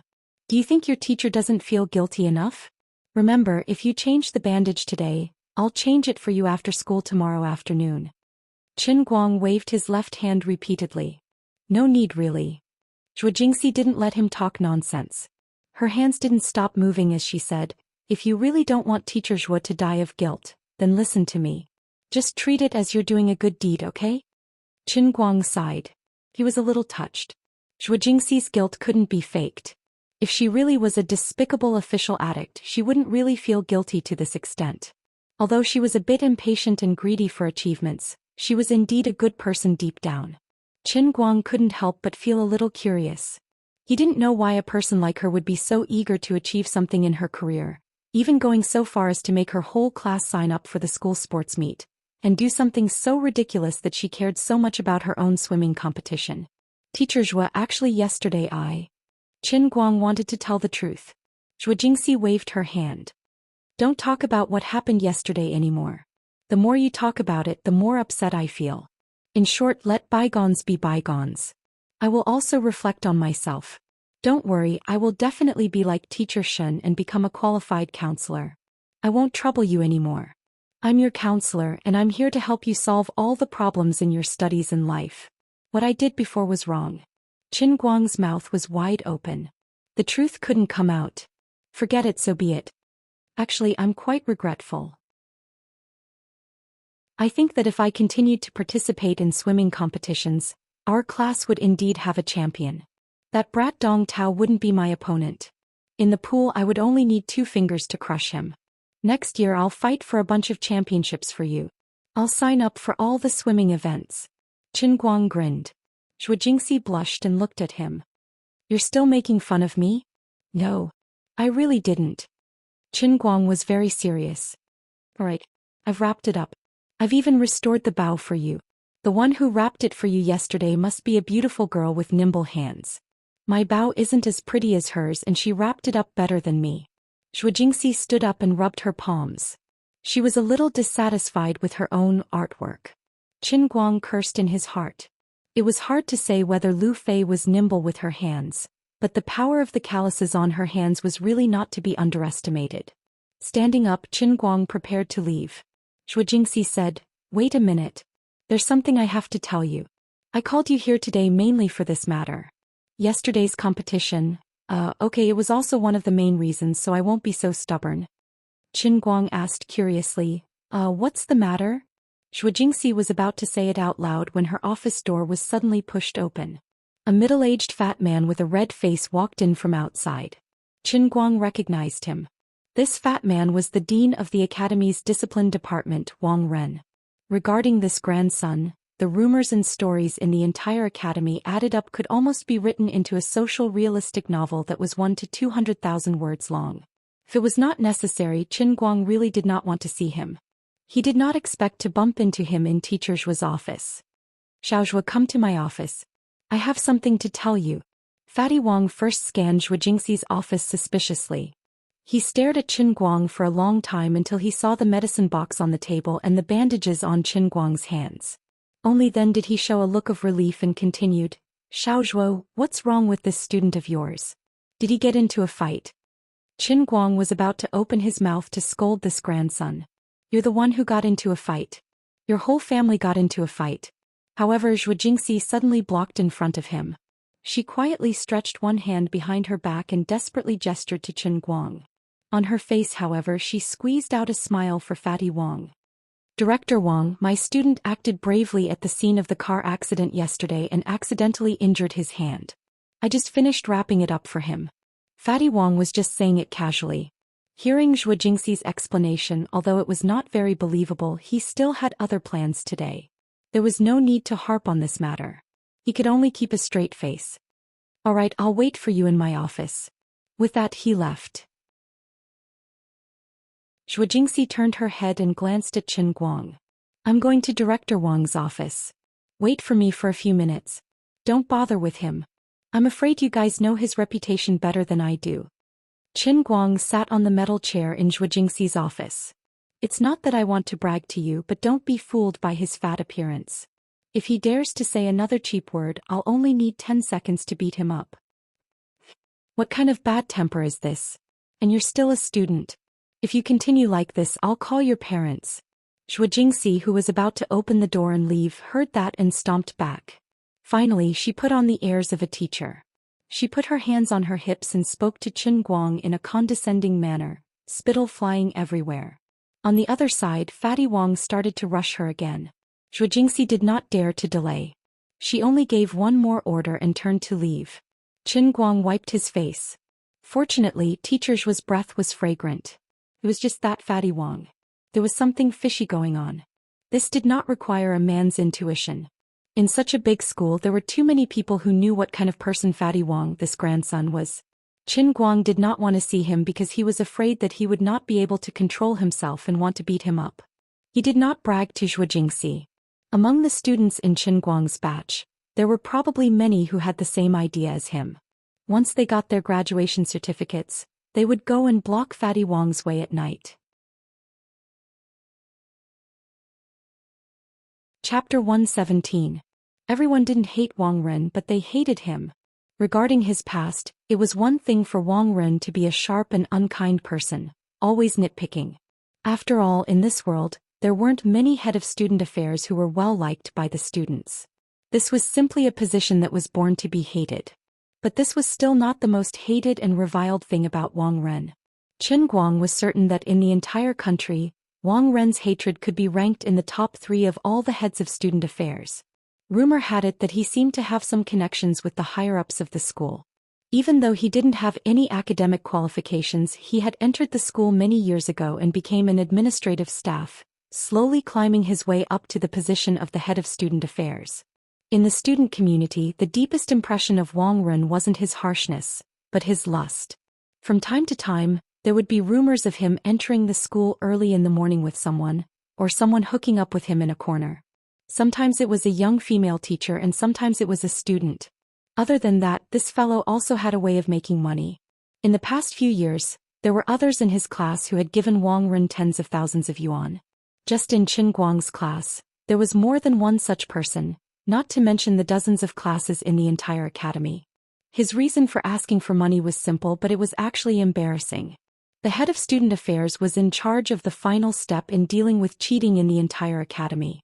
If he suppressed it, it would be an internal matter of the academy and it would be easy to deal with. Whether it was a demerit or a warning, it was all within the scope of control. When the time was up or if it was related, the punishment could be removed in advance and no stain would be left. Other than the taboo method of cheating, such as substituting for an examiner, Wang Ren had the right to directly intervene. In his hands, the same incident of cheating could have a big or small impact and the punishment could be light or heavy. Could even be nothing. However, once it was reported by him, even if it was just a finger-sized slip of paper during an examination, he could make it a serious violation of the rules and record a demerit. There was no clear standard for dealing with cheating in the first place.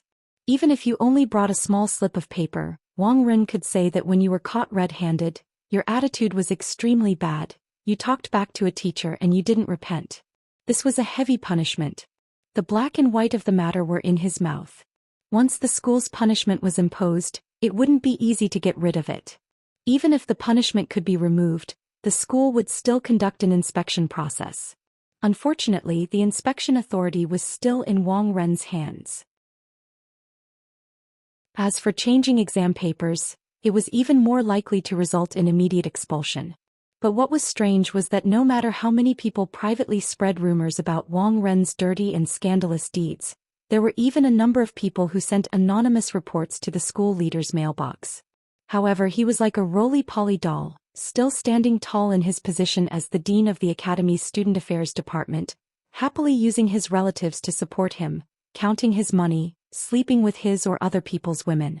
He had too many things to deal with, but what really made Qin Guang hate him so much was not the above, but the incident that happened in the academy last year. There was a girl from the countryside. Her family was very poor, but her grades were very good. She was also very motivated. Although she was not particularly beautiful, she belonged to the kind of cute and obedient type. She was quite popular in the academy. But later she seemed to have been caught helping someone cheat. She seemed to have been handing someone a note. After that she did not receive any serious punishment, but she broke up with her boyfriend. The matter was quiet for a few days, until her boyfriend finally revealed the matter to the entire academy. This girl indeed had been slept with. She had not seen much of the world and was not calm enough. That night her boyfriend could not get through to her phone, and the next day he fiercely questioned her. She thought that the man she deeply loved would forgive her, and would understand her pain and difficulties. She admitted most of the matter, but firmly denied that it was Wang Ren who did it, because she was afraid that the boy would impulsively kill Wang Ren. She also remembered Wang Ren's words when he threatened her, and even tried to link the possibility to all the leaders she could think of. The girl hoped that her boyfriend would understand. Unfortunately, a man's dignity was not so easy to erase, and the two broke up at lightning speed. The depression in the boy's heart accumulated day by day, until he could not help but expose the matter on the school forum. In an instant the matter blew up. All the students in the school were discussing the matter. As the victim, no matter where she went, people would point fingers at her. Although the school reacted quickly and used the fastest speed to completely erase the matter from the school forum, it could not change the fact that the girl's reputation was completely ruined. Then the girl dropped out of school and returned home. Later, it seemed that the matter also spread in her hometown. After that, the girl drank an entire bottle of pesticide in her hometown and passed away. In the end, the boy was beaten up very badly. Many people felt that this guy had gone too far, and that he had to bear a lot of responsibility for the girl's death. From time to time, the boy in the academy and other academies would take turns to teach this bastard a lesson. Qin Guang and the others had also beaten him up, and in the end the boy also dropped out of school. From the beginning to the end, the girl had never admitted that this matter had anything to do with Wang Ren, although everyone knew that the real murderer was most likely Wang Ren. However, the girl had chosen the weakest and most humiliating way to deal with the matter. She had even decisively ended her own life, bringing the final truth to the bottom of the earth. No one knew what kind of threat she had received, but to her, it seemed that revenge would not change her only choice, and that was death. No matter how suspicious people were, there was no evidence, so the matter was left unsettled. No matter how lively the matter was, it would eventually be erased by time. Wang Ren was still the same Wang Ren, still the arrogant head of the discipline department, but he seemed to be a little more restrained. Recently, he did not collect money, and there seemed to be no more rumors about him with any girls. Not many people knew about the story between him and the female teacher. As long as he did his job well, it would not be so easy for people to find out. The reason why Qin Guang did not like Wang Ren so much was not because he had any feelings for the girl back then. He did not even say a word to the girl from the same academy. It was purely because he felt that it was unfair. However, in the end there was no evidence. Although Qin Guang was unhappy, he still had his own life. Before he could manage the world, he had to manage himself first. It was what happened today that brought back Qin Guang's fading memory of that scumbag Fatty Wang. Just now, before Zhou Jingxi went out, she briefly showed a hazy expression, but it did not escape Qin Guang's sharp and penetrating eyes. Could it be that after a year, this bastard had begun to rise from the ashes again? Was he starting to get cocky again? What did he want to talk to Teacher Zhou about? Why did Teacher Zhou have that kind of expression? Something was wrong. Just as he was worrying, after a few minutes, Zhou Jingxi came back with a livid face. Her face was so dark that it could drip water, and it was extremely ugly. Qin Guang's heart skipped a beat, and he could not help but ask, "Teacher Zhou, what's wrong? What did Fatty Wang say?"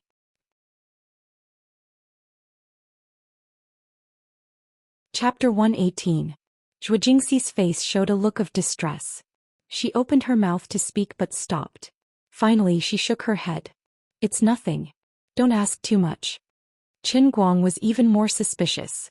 He thought to himself, "Sis, your acting skills are as bad as mine. If I'm fooled by you, then am I, Qin Guang, still a normal person?" "Teacher Zhou, didn't you just tell me that there was something else?" Qin Guang knew that she probably wouldn't say it if he asked her directly, so he deliberately changed the topic. When she was caught off guard, it would definitely be effective. Zhou Jingxi nodded. She picked up the cup on the desk and drank some water. She calmed down and said, I almost forgot if you didn't mention it.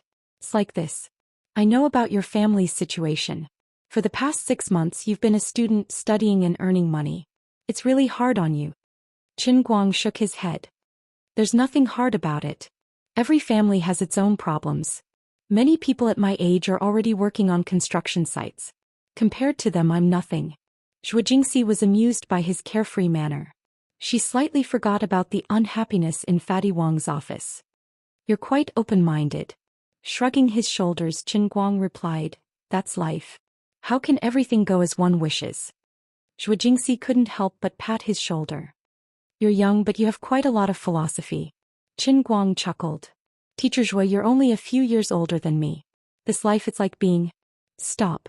You stop right there. You don't have to say the rest of the sentence. I know how you little boys talk. I've led you astray again. It's like this. Considering your family's special situation, I plan to reserve the first-class scholarship for the next semester, which is your senior year. It's a lot of money. It's a whole 10,000. Zhou Xian exclaimed in her heart that it was a close shave. She had almost been led into a ditch by this brat. Fortunately she was on guard. It would not be so easy to take advantage of her teacher verbally. She had completely forgotten that when she and Qin Guang were tugging at each other just now, he had taken all the advantages, let alone taking advantage of her verbally. On the other hand, Qin Guang was in a difficult position. The scholarship had nothing to do with him, the king of truancy.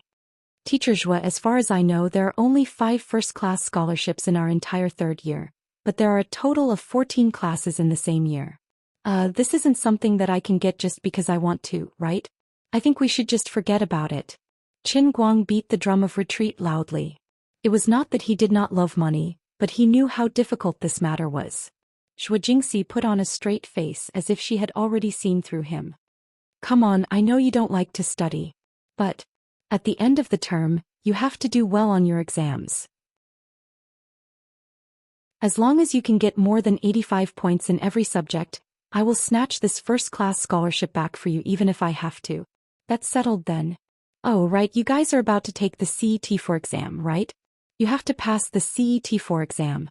If you want a sports car to earn money, I won't interfere with this matter, but you can't fall behind in your studies. There are so many people in the class, so I will only apply for your first-class scholarship. Do as you see fit. Qin Guang's eyes widened. Big sister, without saying a word, you just pushed me into the fire. The old man went to be the god of racing instructor and earned 100,000 a day. For your 10,000, I have to drag every subject from barely passing to above 85 points. This investment and output are not proportional at all. To be honest, Teacher Zhou, this is a bit difficult. I'm afraid I can't do it. I will definitely pass the CET4 exam, but just getting 85 points in every subject is as difficult as ascending to heaven. Qin Guang said truthfully. Zhou Xian's pair of beautiful eyes shone as she looked at him. Aren't you quite capable? Why are you giving up before you even try? This is different from the Qin Guang I know. Qin Guang sighed. Do you know the sorrow of a bad student? How can you understand the loneliness of a bad student? Don't give me that bullshit. Oh right, you are the famous Qin Hui in our school who kneels in front of the CET4 exam. How can you suddenly guarantee that you will pass the CET4 exam? Zhou Xian was curious about this matter because it reminded her of what that damn Fatty Wangren said just now and gave her another headache. Qin Guang's mouth was wide open. Damn it, when did I become the Qin Hui who kneels in front of me? Which immoral son of a bitch gave me this nickname? Bai Nyangzi, who was lying in bed sleeping, sneezed violently. His snot shot straight into the wall like a bullet. A scholar who has been away for 3 days must be looked at in a new light.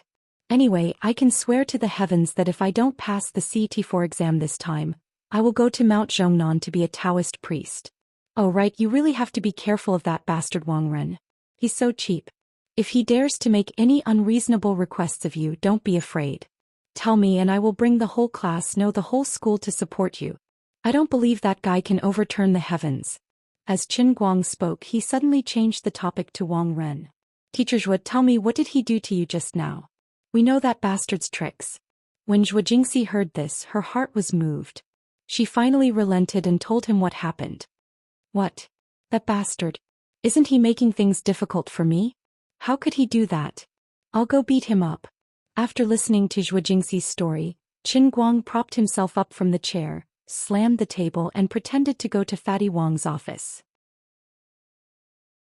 Zhou Jingxi hurriedly pulled him from behind.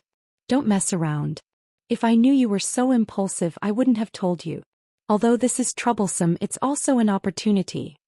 Qin Guang stopped in his tracks. I just slapped his right hand. Don't worry about the details, just smash the can. Teacher Zhui, you really think highly of our classmates. How is this an opportunity?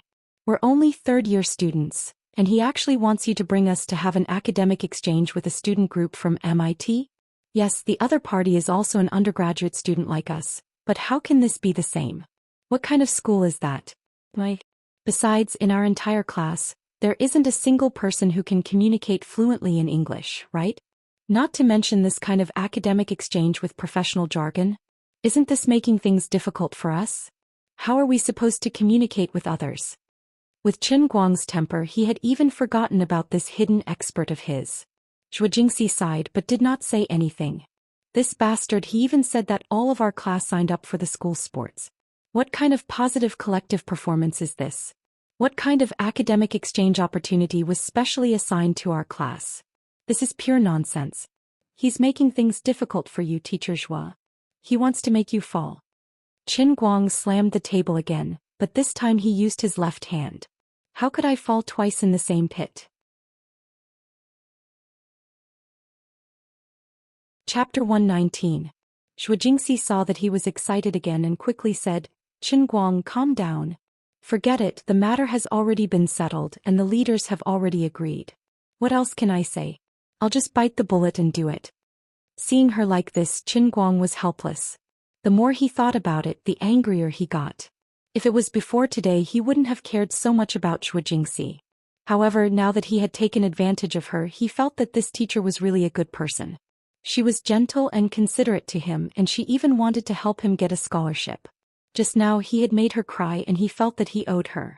Now that Qin Guang had personally witnessed Wang Ren's underhanded move, it wasn't hard for him to figure out the ins and outs of this matter when he recalled the fatty's vicious reputation. That grandson must have seen that Zhou Jingxi was a bit eager for success at work, so he planned to use his position and power to threaten Teacher Zhua and try to make her submit. To put it bluntly, he wanted to use the unspoken rules.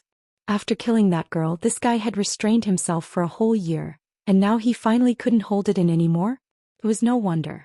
After all, Zhou Jingxi was indeed a bit too beautiful. In addition, she was a new counselor who had just graduated and was very addicted to being an official at work, eager to achieve results. Flies don't bite seamless eggs. With Wang Ren's audacity, of course he would be tempted and take action. I'm going to take care of this. Fatty Wang, you can jump all you want. One day I'll beat you up so badly that your whole family won't recognize you. Qin Guang still didn't know what would happen in the future, but he really couldn't run away from today's matter.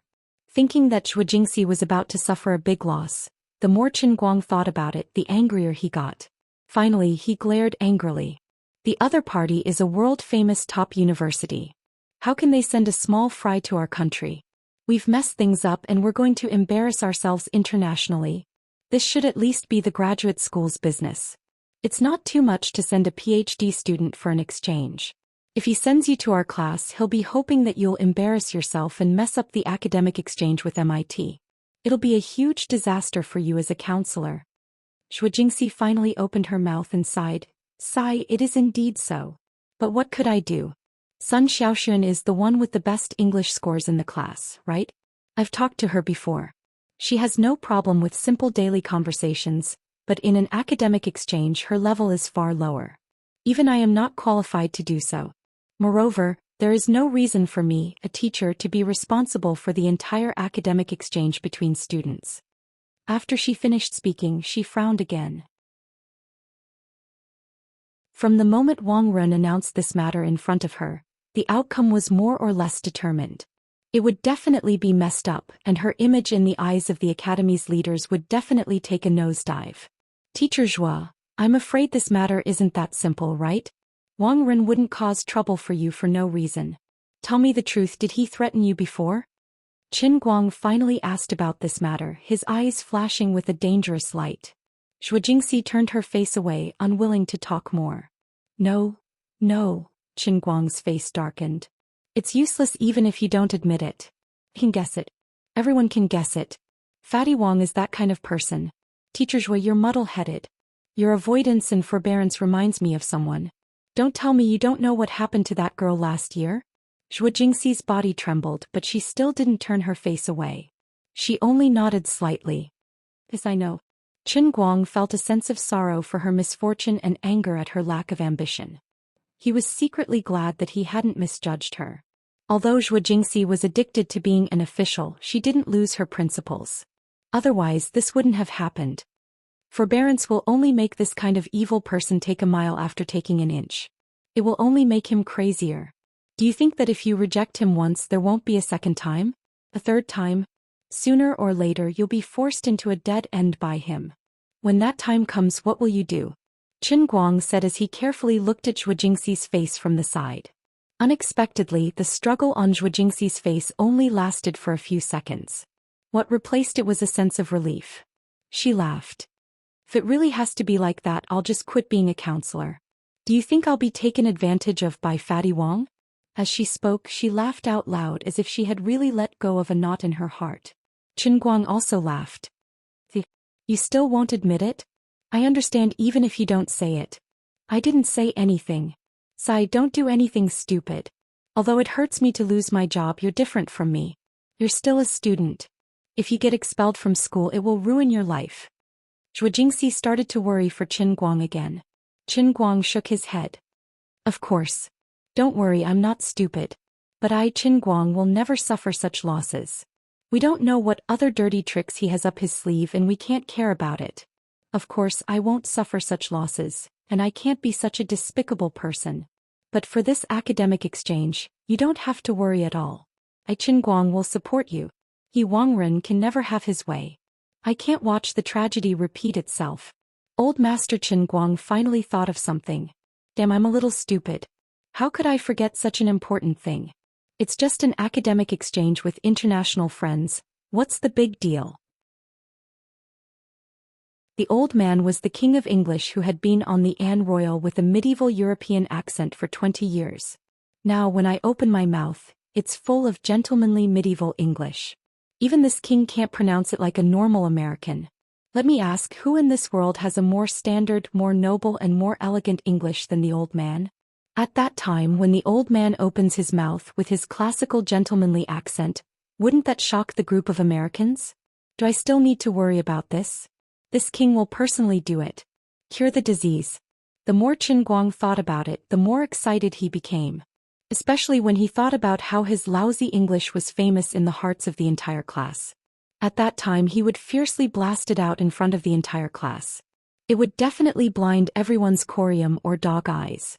Anyway, he would be able to scare everyone silly, especially by Xianxia and Lin Jingwei, these two scumbags who passed the 4th level in their first year.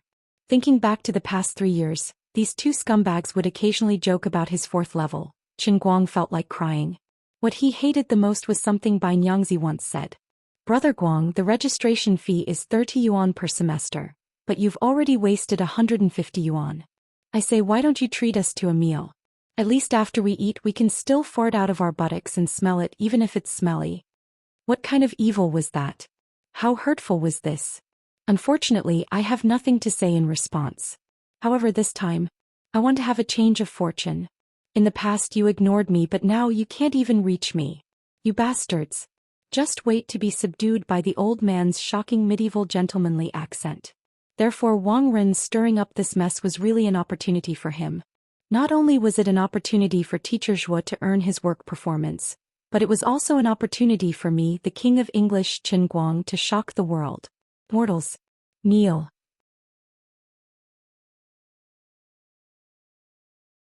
Chapter 120.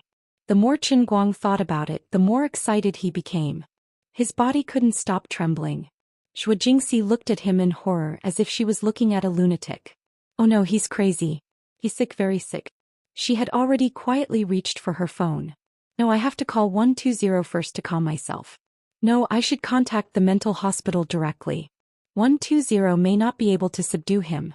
Qin Guang was lost in his endless reverie when he suddenly felt that there was something wrong with Zhou Xian's gaze.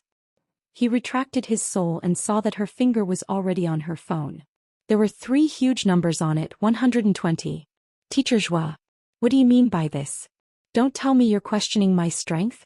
That's too much. Qin Guang looked at Zhou Jingxi with a rather resentful gaze. I wanted to help you out and save your life, and this is how you repay me? It's 120 and not 110. I really should thank you. Zhou Jingxi silently put away her phone, then stood up, expressionlessly took out a folder from the file cabinet behind her, flipped it open and took out 5 pieces of paper. She spread them out on the table and arranged them neatly just like playing cards. Qin Guang turned his head and looked. Damn, isn't this the registration form for the past 5 times I've applied for the CET4 exam? Why is it so precious and kept in the counselor's file cabinet? Teacher Xian. Heavenly states. Oh no, the recuperating Teacher Xian, what kind of bad taste do you have? I've respected you so much in the past. I didn't expect you to be such a counselor. You've really disappointed me. Zhou Jingxi didn't say much. She still looked at Qin Guang with a pair of dead fish eyes. After a long time she faintly spat out 2 words, Qin Hui. Oh my, it's here. It's this shameful nickname of one-hit kill again. The one kneeling in Lin and City was Qin Hui's treacherous image, but the old man was a real man who was about to soar in front of the CE4 exam. How could they be compared? Teacher Zhou, let me tell you, I'm not bragging. After half a semester of hard work, my current English level, let alone CET4, even if you asked me to be a simultaneous translator, I wouldn't even stutter.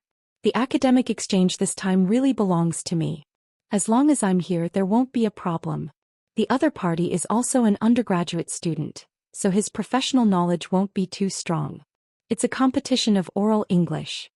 Qin Guang's head hurt like hell. I'm obviously telling the truth, real gold and silver, why don't you believe me? Zhou Jingxi saw that he was so resolute and she couldn't help but start to doubt.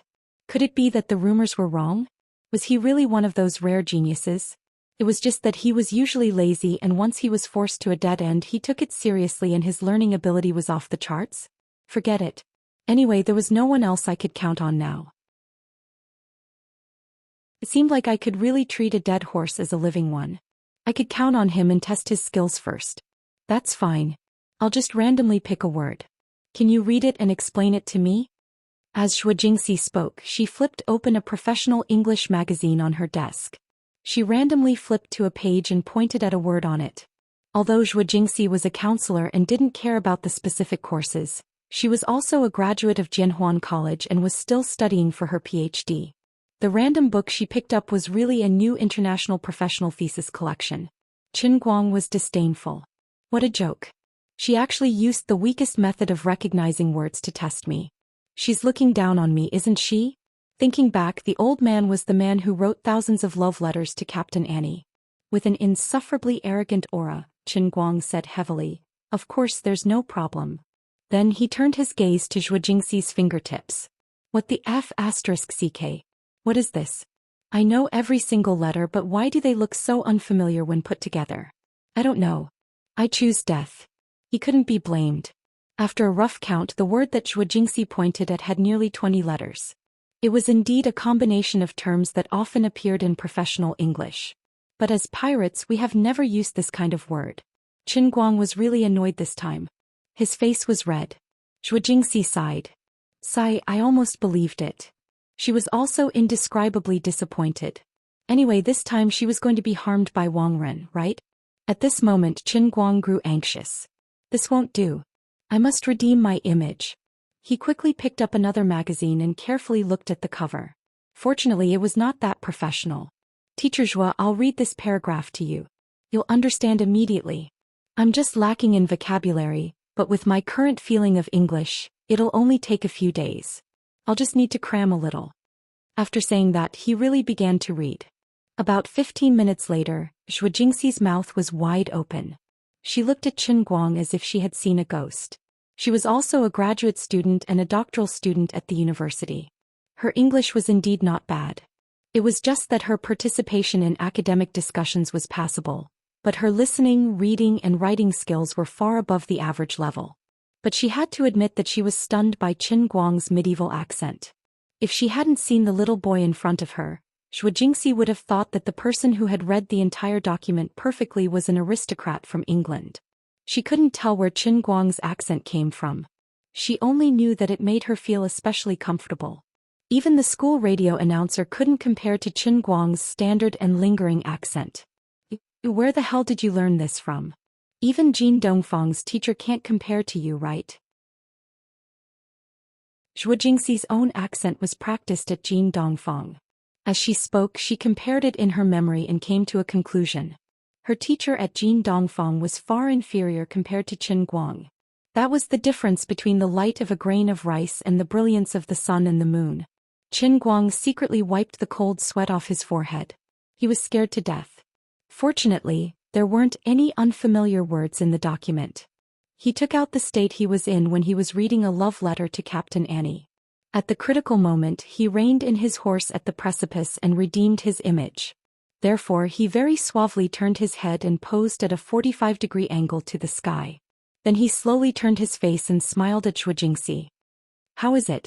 Teacher Zhou, my English is passable, right? I'm really just lacking a little vocabulary. I'll go back and memorize the professional vocabulary. Then you guys can prepare the thesis in advance. It'll be a cinch to deal with this academic exchange. Zhou Jingxi's head nodded like a chick pecking rice. Passable. Of course it's passable. Then, we're done? Qin Guang asked. Zhou Jingxi nodded fiercely. Done. After saying this, her face suddenly turned red. She could hear the trap in Qin Guang's words. She didn't know what to think, but she just glanced at Qin Guang from the corner of her eyes. Then she stuck out her finger and tapped on Qin Guang's forehead. You brat, it's impossible to guard against you. Qin Guang just chuckled non-stop. Chapter 121. Just as the two of them settled the matter, the office door was pushed open again. It was that damn fatty again. This bastard didn't seem to have the thought of knocking before entering. When he saw that Qin Guang was still there, the slightly joyful expression on his face disappeared and his brows furrowed again. He couldn't help but curse in his heart. What's wrong with this student? Why is he still haunting me? What an eyesore. He originally wanted to say something, but he held it in and didn't say it out loud. Zhou Jingxi was chatting happily with Qin Guang just a moment ago, but when she saw Fatty Wang, the smile on her face disappeared. She couldn't fall out with Fatty Wang after all, so she tidied up her clothes that were messed up when she teased Qin Guang and stood at the office door. Director Wang, do you have any other instructions? Fatty Wang paused and decided to say it out loud. Little Zhou, this academic exchange with MIT is very important to the school. I hope you can prepare well and don't let the school leaders down. If you don't do well, it will directly affect your performance evaluation this semester. Zhou Jingxi's expression changed. Wang Ren sounded like he was encouraging her, but it was clearly a threat. If it was before, she was afraid that she would really explode from Fatty Wang's words. She might even pick up the Oxford Dictionary beside the desk and slap him in the face. But now she first looked at Qin Guang and calmed down. She immediately said in a powerful voice, "Thank you for your concern, Director Wang. I also thank the school leaders and Director Wang for giving me this opportunity. Zhou Jingxi will definitely not let you down." Wang Ren was stunned. Zhou Jingxi's behavior was different from what he had imagined before he came. When she left my office just now, didn't she look like she wanted to strangle me to death? Why did she suddenly look like she was given a shot of adrenaline in the blink of an eye after only a few minutes? Could it be that it had something to do with this guy? Wang Ren didn't really understand the situation, so he replied in a muffled voice, "Since you're confident, of course it's a good thing. However, if something really happens, don't worry, I'll be there for you." Zhou Jingxi's expression changed. How could she not understand his unspoken words? However, this was not what she was most worried about. She only thought that Qin Guang understood everything, yet this damn fatty actually said such dirty words in front of Qin Guang. This brat couldn't possibly, what? He had already gone up. This son of AB** starred actually dared to speak in such a strange manner in front of me. I can't stand it. Fatty Wang. What's wrong? It's been a year and you're starting to get cocky again? Qin Guang stood in front of Wang Ren, standing between the fatty and Zhou Jingxi. He crossed his arms over his chest and looked at Wang Ren coldly. What did you say? How could Wang Ren have known that Zhou Jingxi had told her student almost everything? She had thought that her words were very vague, but in the end she had caught Qin Guang off guard. Qin Guang snorted. I say Fatty Wang, your dog's tail. Why is it cocky again? You. At this moment Wang Ren was still looking at the student in front of him as a member of the academy's management. Who would have thought that the other party would be so unreasonable? For a moment he was so angry that he couldn't speak. His finger trembled as he wanted to point at Qin Guang. However, he felt weak from Qin Guang's ferocious glare. Wang Ren subconsciously turned his head and suddenly saw the freshly bandaged wound on the student's hand. His gaze lingered on the butterfly not for a few seconds and his pupils shrank. He seemed to have realized something, but he didn't rush to speak. Instead he looked at Zhou Jingxi with a very playful gaze. So that's how it is. Zhou Jingxi knew what he was thinking about, but there was no need to explain this kind of thing to him. Let him think what he wanted. Little Zhou, you're quite clever. Your teacher-student relationship is pretty good, Wang Ren said in a strange tone, but he deliberately avoided a direct confrontation with Qin Guang. Zhou Jingxi's face turned red, but she didn't know how to respond to his words. Qin Guang stood up. Damn fatty, no matter how clever Teacher Zhou is, he can't be compared to your pitch-black 7 orifices exquisite heart, right? Teacher-student relationship? You have the cheek to say that? Qin Guang said Fatty Wang every time he opened his mouth and called him damn fatty. He even tore open his scars in front of him. Wang Ren wasn't a good-tempered person. That little bit of patience he had vanished in an instant. His face fell in an instant and he glared angrily at Qin Guang. What's your name? What kind of attitude is this to a teacher? Wang Ren said fiercely. Zhou Jingxi. Keep your student in check. Zhou Jingxi was about to come forward and stop Qin Guang, but Qin Guang took another step forward and waved his hand in front of Fatty Wang's face. Of course I respect ordinary teachers. But you're Fatty Wang, Wang Ren. Everyone knows it, so I won't beat around the bush. Today I'll throw out the ugly words in front of you. Don't think that no one in this world can control you. You're just a little bigger than a fart, the dean of the discipline department. You don't have the qualifications or the means to cover the sky with one hand. Wang Ren clearly understood the meaning behind Qin Guang's words. He couldn't help but sneer. This Zhou Jingxi was also stupid. Could it be that she was counting on this student to stand up for her? Even if you know something, you won't be able to stop anything. Don't be unreasonable here, you brat. Even if you really manage to get your hands on this girl Zhou Jingxi, the most you can do is help me develop her a little more. That would save me the trouble when the time comes. Do you really think that you can be fearless in this world just because you have a big temper? You can't change anything.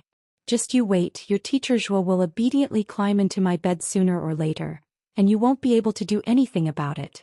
Not only that, I won't let you off, brat. In this school I can really cover the sky with one hand when dealing with a troublesome student like you. I'll find out your name, you brat. Just you wait. Our school doesn't need students like you who don't know how to respect their teachers. Wang Ren stretched out his finger and pointed at Qin Guang's head. Qin Guang suddenly stretched out his hand without a sound, pinched his finger and forcefully twisted it back. Wang Ren cried out in pain, "Let go. Let go of me." Zhou Jingxi was also frightened. She really didn't expect that Qin Guang would actually dare to make a move on Wang Ren without saying a word. Who the F***ck is wasting time with you? So what if I tell you my name? My name is Qin Guang. If you really have the ability, why don't you let me go now? What reason do you use? Did I call you Fatty Wang? Damn fatty? Did I pinch your finger? That's right, you're very precious, our school's national treasure. Why don't you let me go? Qin Guang was still pinching Fatty Wang's hand. Zhou Jingxi, who was beside him, was very anxious. She wanted to pull Qin Guang's hand away, but she realized that this brat was actually using his injured right hand. She didn't dare to use too much force and only said, "Qin Guang, that's enough. That's enough. Don't use any more force." Wang Ren kept pulling his hand down, trying to break free. Qin Guang loosened his hand, causing Wang Ren to almost fall.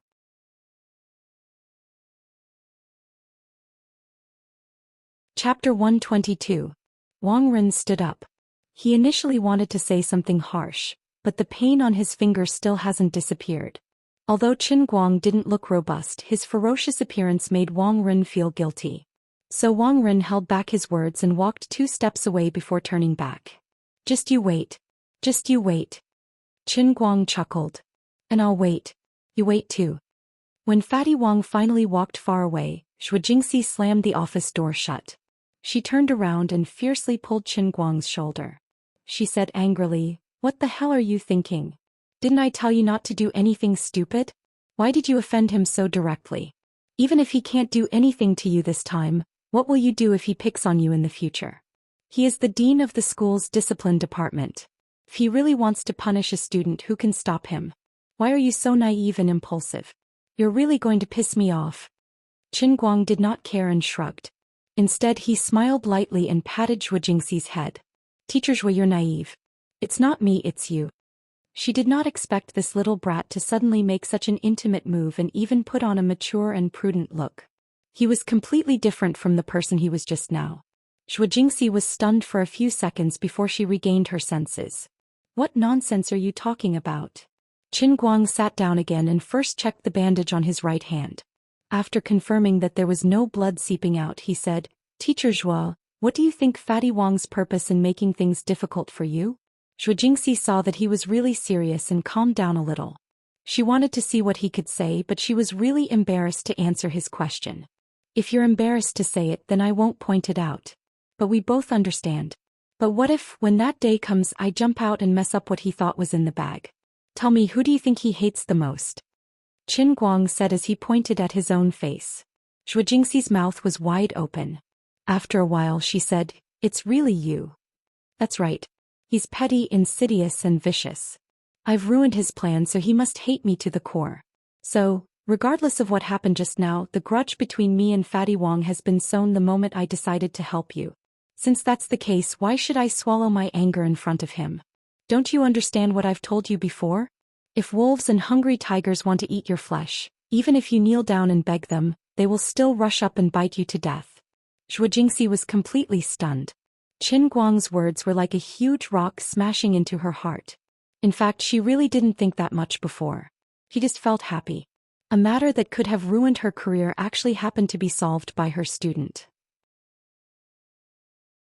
She was only excited and grateful, but she didn't realize that this student's seemingly casual decision hid great courage and determination. "Qin Guang, I'm sorry. I dragged you into this. Otherwise, let's just forget about it." Zai. Zhou Jingxi turned her face away. She was indeed ashamed. In front of this student, it was her teacher who acted so immature and naive. She didn't know what was in this kid's head. He was so young, but how could he think so clearly? Qin Guang stood up and moved in front of Zhou Jingxi. He reached out his hand to comfort her. "Teacher Zhou, you're in the wrong. What's there to drag? Before your identity as a student, Qin Guang, was a man first. This is called helping when one sees injustice. Don't give up. I've already stood up for it. How can I back out now? What's more, you're so pretty, you have a good figure, and you're gentle to me. How can I bear to watch you walk into a tiger's mouth?" Of course, Qin Guang wouldn't say the second half of his words. At this time his image was shining. Zhou Jingxi hummed softly. Her heart was indescribably touched. Qin Guang sighed again. "Teacher Zhou, you don't know. What happened last year is really the last thing that all the boys in our academy want to think about. Even without you, I still don't have a good temper with Fatty Wong." Zhou Jingxi didn't know what to say.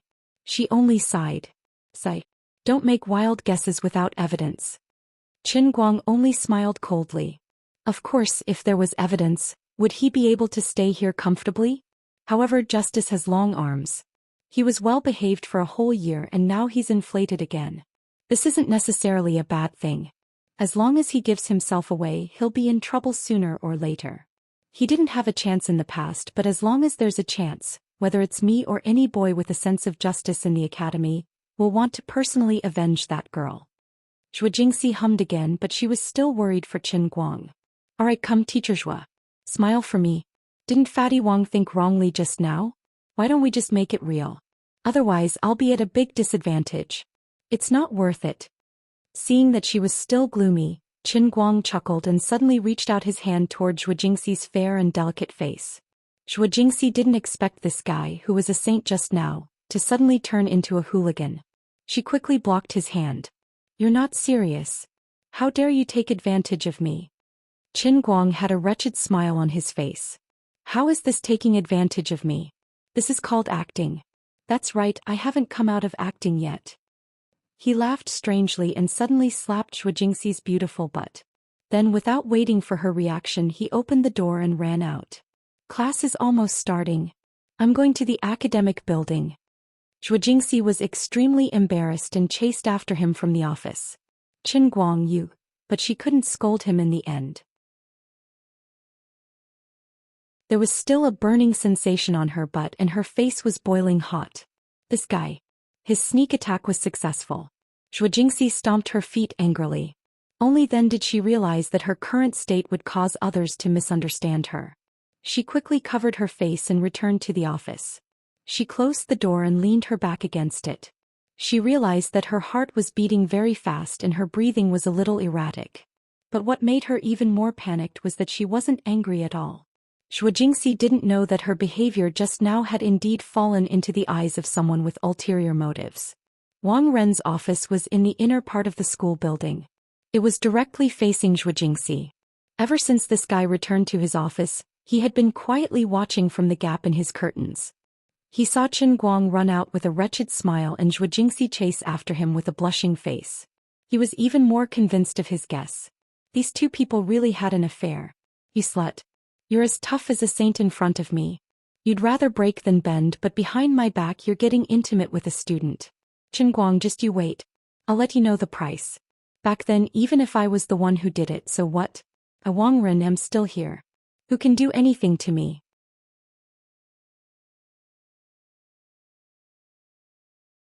Chapter 123. Qin Guang and Zhou Jingxi were not in the mood to care what Fatty Wang wanted to do. As long as they did their job well, he could only disgust himself no matter how disgusting he was. An academic exchange with a well-known institution like MIT. Even if the main object of the exchange was only the undergraduate students, the other party was only led by an associate professor. It was just a very informal exchange. After all, it was just a group of undergraduate students from both sides sitting together and chatting. There was no need to expect any great sparks of thought to collide. It was more like treating it as a high-level tea party. However, this was still a top priority for Qin Guang and the rest of the class. MIT's background was too big and too deceitful. There was no doubt that Qin Guang would be responsible for the main speaker and the main exchange. But in addition, he had to come up with a paper of sufficient value.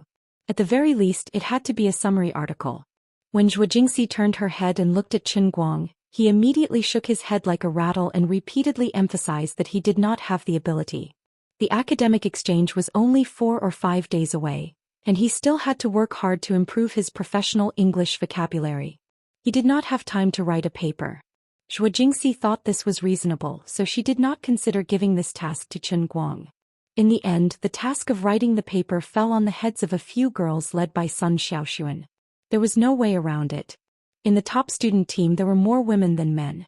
Just look at the leader of the male team, Master Guang. There was no need to say anything more. This matter was announced by Zhou Jingxi directly to the class at the end of the second class in the morning. When everyone heard that they actually had the opportunity to have an academic exchange with students from a world-class institution like MIT, they were all excited. No one would have thought that this was actually Wang Ren's conspiracy and framing. Of course, Zhou Jingxi would not say it. She just happily arranged things step by step. After seeing Qin Guang's ability, Zhou Jingxi was now at ease. As for letting Sun Xiaoxuan lead the female team to write the paper, there was no doubt about it. The results of the female top students were obvious to everyone. However, when Zhou Jingxi announced the main speaker, everyone in the class was suddenly excited. It was because Teacher Zhuo's choice was too unexpected. It was actually Qin Guang. No matter what, no one could accept this cruel reality. Of course, it wasn't that Master Qin Guang's popularity in the class was bad. On the contrary, be it boys or girls, apart from Pan Zhang's group, most of them had a rather good relationship with Qin Guang himself. Now that Pan Zhang had disappeared from everyone's lives, the group of people who used to surround him naturally knew that they were not welcome. They were busy repairing their relationships with others, and would not take the initiative to find trouble with Qin Guang. So the question was, why was everyone so shocked and unable to accept it? Was there a need to ask? Of course, it was because Qin Guang's level 4-5 consecutive kneels were too domineering. It made one unable to look at him directly. To be honest, so far, Qin Guang was the only one in the class who hadn't passed level 4. Master Guang's journey to level 4 had become a legend in the class.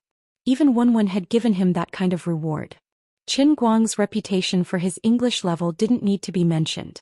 Teacher Zhui, Qin Guang I'm afraid he. Well, even Sun Xiaoxuan, who had secretly pledged her heart to Qin Guang, couldn't hold back.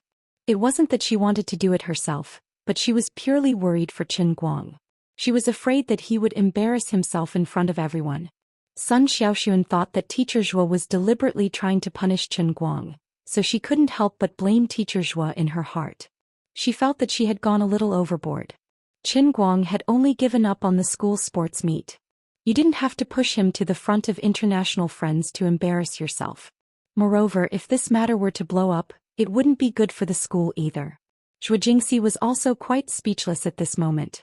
She recalled the instructions that Qin Guang had specially come back to tell her, and her face was full of bitter smiles. Why did this kid have so many wicked ideas? He said for the time being, don't let others know that his English was no longer what it used to be, because once this news reached Wang Ren's ears, he was afraid that there would be unexpected complications. Zhou Jingxi thought about it and it made sense. Wang Ren had been deliberately trying to punish her. Once he realized that his plot hadn't succeeded, who knew what else he would do? After all, as the Dean of Student Affairs, he had too much power in the school, especially when it came to student management. So she couldn't explain it now. She could only say to Sun Xiaoxuan, Xiaoxuan, he's fine. He's really fine. You just focus on your thesis and leave the rest to me and Qin Guang. On the other side, Gao Ye, Sun Xiaoxuan's best friend, jumped out to defend her. Teacher Zhuo, I don't know what you're thinking about this, but I really don't understand. Xiaoxuan's English level is obvious to all. Qin Guang's level. Okay, he's Xiaoxuan's sweetheart, so I can't say anything bad about him. Sun Xiaoxuan fiercely poked Gao Ye's waist. Gao Ye, what nonsense are you talking about? Gao Ye chuckled and moved to the side. When Sun Xiaoxuan stopped making a fuss, she continued to come over and say, Teachers will really let Xiaoxuan go. We can't drop the ball in front of our international friends. Sun Xiaoxuan thought for a moment, then frowned and said, Gao Ye, don't think things are so simple. Presenting the thesis is one thing. I might be able to manage this, but the other party must have prepared a thesis as well. After the presentation, everyone will have to sit down and talk. I can't do this well. I really can't. My English isn't good enough when it comes to adapting. I'll definitely stutter. Gao Ye knew Sun Xiaoxuan's level very well, so she knew that she wasn't being modest on purpose. She frowned and didn't know what to say. The rest of the class was also in an uproar, whispering non-stop. Obviously, no one was mentally prepared for Zhou Jingxi's abrupt decision. As for Qin Guang himself, sitting next to his three grandsons by Nyangzi, Lin Jingwei and Xiong, he was treated with even more disdain. When it came to their own family, they hated him even more than others. This was really stabbing a knife into Qin Guang's heart. This was especially true for Whitesnake. His poisonous tongue was like a crane's crown as he spoke. Everything he spat out was a killing weapon. I say, Brother Guang, we're brothers. How badly did you offend Teacher Zhuo for her to send you to the gallows like this? Killing your father and stealing your wife, it's nothing more than this, right? You should know that you're facing a top student from MIT, not a 2-year-old kid who only knows how to say is am and I. To be honest, with my many years of experience as by fan of Jianhuan Yiji Mei, Brother Guang, with your ability at most you can chat with third-grade American students, and that's only at the level of introducing your name. Lin Jingwei, who was at the side, only added, Brother Guang, I helped you revise the paper you did a few days ago. I marked the correct answers for every question and wrote in Chinese why you chose them. Go back and take a good look. And on your paper I drew red crosses for you using tiny characters. It's too conspicuous and I'm afraid it'll hurt your self-esteem. Don't ask me why it's every question. Xiong Jinka huffed and puffed for a long time. To be honest, Brother Guang, if something happens to you, don't take it too hard. If you jump off the building, my dragon elephant prajna art hasn't been perfected yet, so I won't be able to catch you. Qin Guang felt suffocated. *CK, your stabbing skills, why the hell did I unknowingly evolve to such a terrifying level?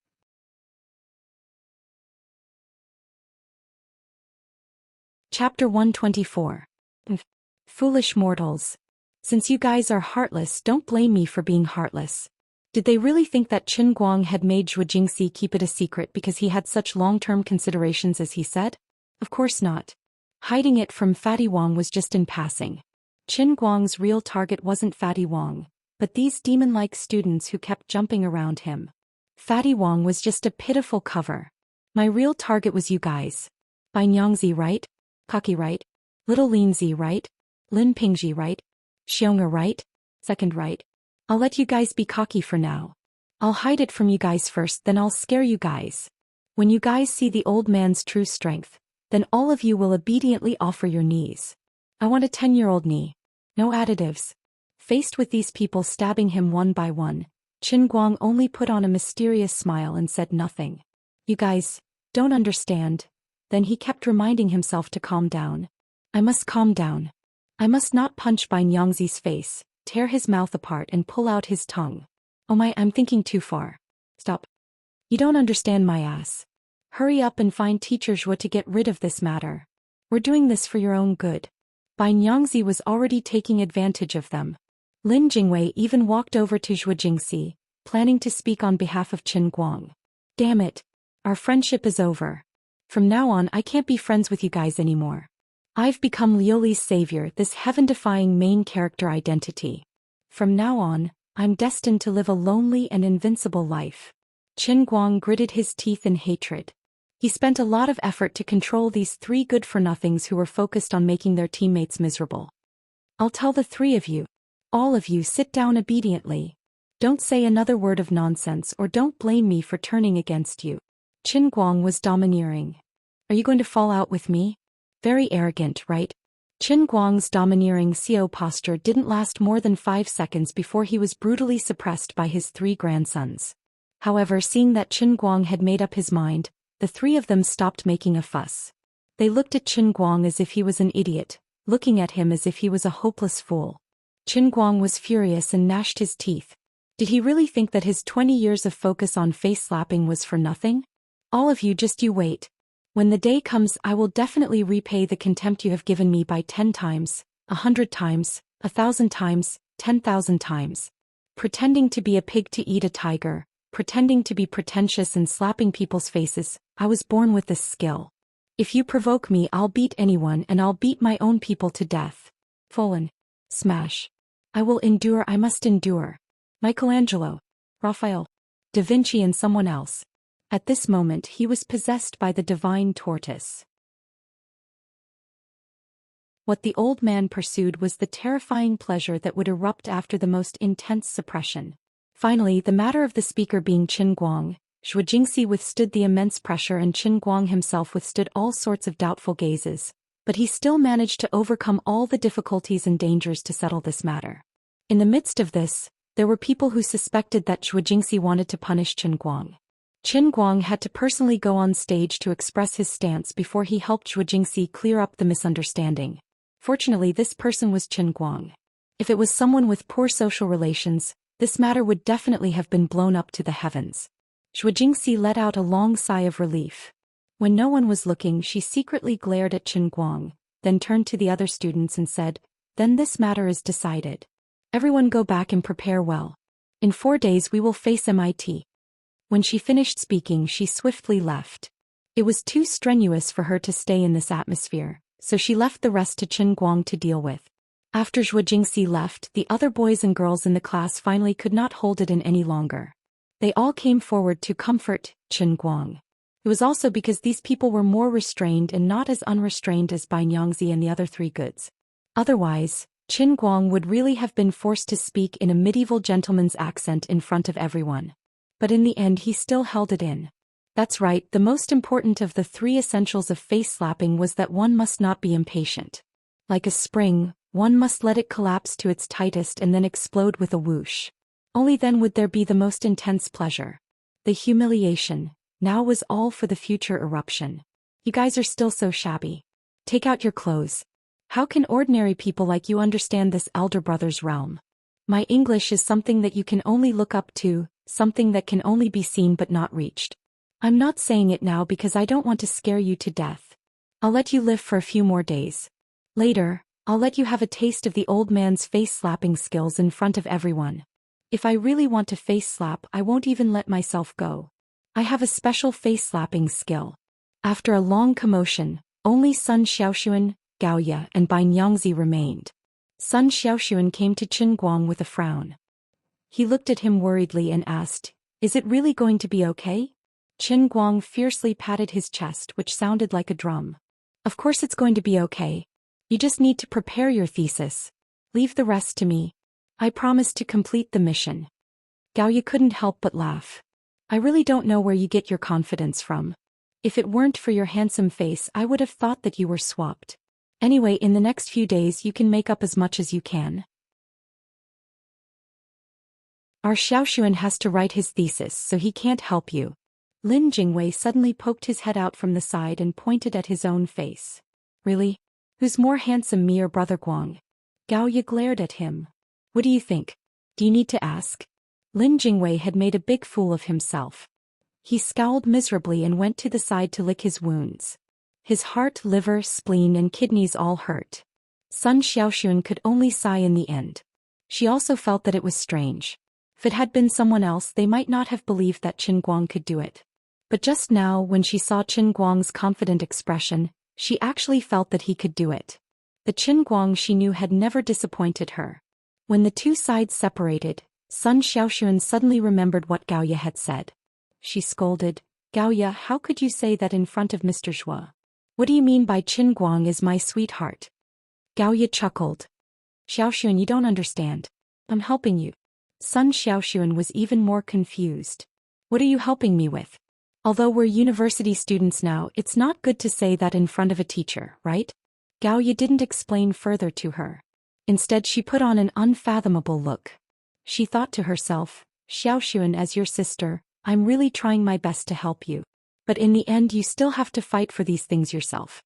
You can't see clearly because you're closely involved, but as a bystander I can see clearly." Although she didn't know what had happened between Qin Guang and Mr. Zhou that morning, there was something wrong with the relationship between the two of them. It was definitely not a simple teacher-student relationship.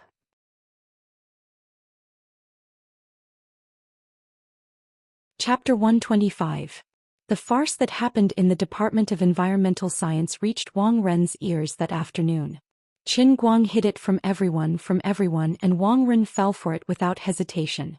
Lying on the leather swivel chair, Wang Ren took a deep drag on his cigarette and blew out a smoke ring. He muttered, "Interesting, this Shuijingxi is really interesting. Are you purposely throwing caution to the wind? They actually arranged for a student who was famous in the academy for 5 consecutive kneels in the 4th level to be the main speaker? Letting that useless student be the main speaker?" Thinking of the arrogant and despotic student that day, Wang Ren gritted his teeth in hatred. After asking around, he found out that this guy was indeed famous in the school. First, he was a LV4 student. Second, Qin Guang even beat up another rich kid that Wang Ren knew, Pan Jiang, and sent him to the hospital a few days ago. Unfortunately, the matter was over and Pan Jiang's family did not make a fuss. Otherwise, he would immediately kick that kid out of the school just because of this. He just did not understand why Pan Jiang's family was so powerful, but there was no movement after the matter. Instead, Pan Jiang himself even dropped out of school. Wang Ren only guessed and suspected for a moment. He was worried that Qin Guang was so arrogant that he might have a backer behind him. Later he found out that not only did this Qin Guang not have a backer, but he also often ran online rentals to support his family. He was definitely a poor kid, so he completely let his guard down. "You're not joking, are you? You want to turn this into a farce so that I, Wang Ren, can't find a way out? You want to disgust me? Don't mess around. How can I be hurt because of such a small matter? The one who will be unlucky is you. Shuijingxi. How can you be so naive? And Qin Guang, who gave you the courage to talk back to me so unscrupulously? Do you really think that I, Wang Ren, the Dean of Student Affairs, can't do anything to you? I have 10,000 ways to make you regret what you did." Wang Ren couldn't help but feel smug. Previously, he was worried that Shuijingxi was a stubborn person who wouldn't budge under the carrot or the stick. That was why he came up with this plan. He wanted to let her know how powerful he was and let her understand that in this academy he, Wang Ren, had more power than Shuijingxi could imagine. This was only the first step in Wang Ren's series of actions. Now she was digging her own grave by letting a person who didn't understand English go up and embarrass herself. She was dead meat. Just to my liking. As long as Zhou Xian made a major mistake in receiving the MIT academic exchange team, then he would use this matter to force Zhou Xian into a corner step by step. At that time she would only have two choices: scram or submit. For a young woman who wanted to make a name for herself, this was a painful and helpless choice. In fact, your family's affairs left you with no choice at all, right? Zhou Xian, you're already mine. In the next few days, all the students in the environmental science department entered a state of working around the clock. When there was a class, of course they would go to class. When there was no class, the female geniuses would gather together and work hard on their thesis. Girls always liked to group together. Even girls with relatively average grades were pulled together. They couldn't embarrass themselves. No matter how unreliable the main speaker was, the girls had to hold back their anger. They couldn't let anything go wrong with their thesis. As for the other boys, although they were not clearly assigned tasks, they didn't want to let go of this rare opportunity to get closer to the girls. Otherwise, would they really be single for the rest of their lives? They were about to graduate, but there were still so many bachelors in the class. Everyone was anxious. The other faculties in the academy, especially the hungry wolves of the civil engineering faculty, are eyeing the 15 golden flowers of the environmental science faculty covetously. They are absolutely irreconcilable. They couldn't let the fertile water flow into the fields of outsiders. They had to fight for their dignity. Therefore, as long as they said that they were preparing a thesis, regardless of whether it was a boy or a girl, they would swarm together. They could only hate the fact that they couldn't follow them into the girls' dorms at night and continue to fight under the lights. Those who needed to prepare the materials prepared the materials, and those who needed to write a chapter wrote a chapter. The atmosphere made people think that they had mistakenly entered the Princeton Research Institute. Well, only the high hopes of the main speaker, Qin Guang, started to appear and disappear mysteriously. He didn't see anyone during class or after class. If it weren't for the fact that his phone was still working, everyone in the class would have thought that this kid was hiding in Thailand. When Qin Guang came back at night, Bai Nyangzi and the others took turns to interrogate him. "Brother Guang, where have you been all day? How can we feel at ease when you're not around?" Lin Jingwei was especially attentive to this matter. It was as if he had become the dog skin plaster that stuck to Gao Ye's back, and also the eyes and ears of the girls. Qin Guang smiled mysteriously and said, "I'm going to prepare some words. Do you guys believe me?" "Believe my A**is. My dear brother, tell me, what are you planning to do? How about you let one of us follow you? The way you are now, we are all panicking to death. We feel like the sky is falling." Lin Jingwei desperately shook Qin Guang's shoulders. Qin Guang made up his mind to hide it from these people. In the end, he really didn't lie. He didn't even go to a sports car recently. He really hid in the woods behind his dorm and read the English dictionary. Of course, he remembered that he was a driving god who made 100,000 yuan a day. Time was tight, so he wasn't interested in sports cars. Of course, he was hiding it because he didn't want these people to hear his shocking top-notch spoken English in advance. In order to deliberately hide it, he didn't even speak a word of English when he returned to the dormitory. Even his catchphrase from watching Dota 2 was translated into Chinese. "Monkey **t. You guys don't have to be nervous. I'm working very hard in places that you guys can't see. No. Xiong will follow you for the whole day tomorrow. I want to see what you're doing." Lin Jingwei didn't give up. Bai Nyangzi was also huffing and puffing. "Yeah. I'll keep an eye on you. Let's see where you can run to. I think you're definitely going to a sports car. Or you're having an affair with one university's campus belle." Qin Guang chuckled. He thought to himself, the one I need to hide the most about my English is Wenwen. Otherwise, when the time comes, how am I going to get her to honor the bet? Don't worry. If I play games these few days, I'll chop off my hand. How about it? Also, Xiong, don't even think about following me unless you go to a variety show. Huh? You're going to a variety show? Are you going to enter the showbiz industry? You're abandoning us just like that? The three of them were shocked. Qin Guang grunted, "Son, if you participate in Where Daddy Goes, you'll be able to find me. Let's give him a taste of our newly improved Aruba killer move."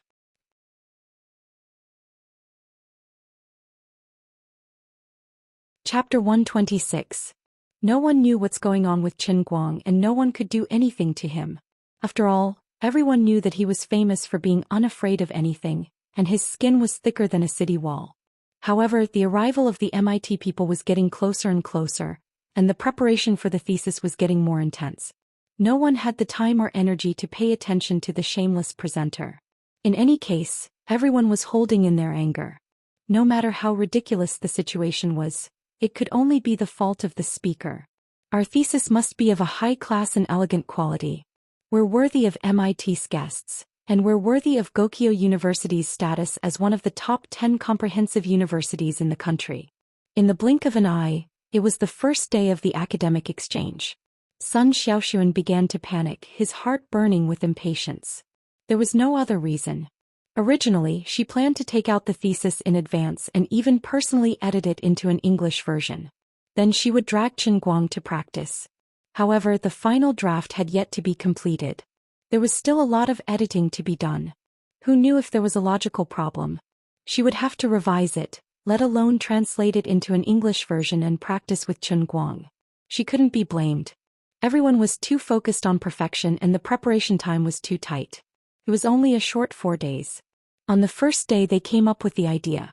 On the second day they finalized the outline and started writing. On the third day they were halfway through. Today was the last day, but they didn't even have the first draft. It was because everyone set their goals too high from the beginning. They made the topic too big. They used the school's previous SCI papers as a self-assessment standard. Those were all doctoral students who spent more than half a year to write. No matter how good Sun Xiaoxuan's group was, they were still a group of third-year undergraduate students. They only had 4 days left. But even though he was so anxious that tears were welling up in his eyes, Sun Xiaoxuan didn't complain, nor did he reveal the slightest bit of impatience in front of others. On the contrary, he methodically pushed everything forward step by step. After all, she just wanted to take out the draft in advance so that Chen Guang could practice. What she was most afraid of was actually Chen Guang making a fool of himself. That night, Sun Xiaoxuan and a group of girls worked in Zhou Xian's office until 4 in the morning. Holding the heavy paper, Sun Xiaoxuan and the others felt extremely complicated. In the short 8 hours since the first draft was completed in the afternoon, everyone had changed the draft 3 times and had changed more than 2,000 words. At first the boys were still able to help, but when it came to the final fine-tuning, the boys were powerless. At around 11 o'clock, Lin Jingwei became the last boy to stay. He left because he couldn't help much. It wasn't easy. At this time the girls looked at each other and felt the urge to cry, but in the end, everyone held back. Ever since they entered the university, this was the first time that the whole class was so united and focused on the same thing. Fortunately, it was done at the last moment. Although this paper hadn't been submitted yet and everyone wasn't sure how many SCI impact factors it would get, it definitely wouldn't be too bad. One had to know that this was written by a group of third-year undergraduate students. This was already an incredible thing. However, Sun Xiaoxuan couldn't relax at all. What was waiting for them was the academic conference tomorrow. At that time it would be the real time to present this paper. However, it was already too late now. Forget about calling Chen Guang to practice in advance. They didn't even have time to translate. This was only the Chinese version of the final draft. There was still a long way to go before it could be translated into English and reach a standard that could be published or given a speech. A professional Chinese to English translation was not an easy task. This meant that what awaited them the next day would be a complete failure, no matter how well written the thesis was. Everyone couldn't help but imagine the scene of Chen Guang standing on the podium, looking at the paper and being speechless and unable to say a word. The scene was too beautiful and they couldn't look at it directly. When they thought about it, it was simply depressing and depressing.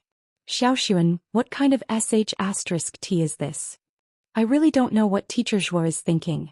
Why did he insist on letting Chen Guang do it? Isn't this a waste of our efforts? Gaoyu still had a bad temper.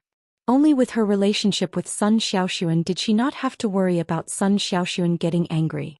Sun Xiaoxuan smiled bitterly and shook his head. Gaoyu, don't blame Teacher Zhou. Chen Guang didn't do anything wrong. Maybe they really did have a special consideration.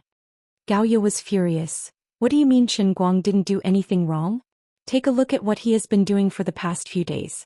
Lin Jingwei told me that the few of them haven't seen Chen Guang practicing his spoken English. It's so much so that they haven't seen him since dawn. They don't even know where Qin Guang went, let alone the others. What is this? What is this? Sun Xiaoxun sighed. Let's not talk about Qin Guang. Even we don't have the ability to read the original Chinese manuscript in English in front of the MIT students. I can't do it, I really can't.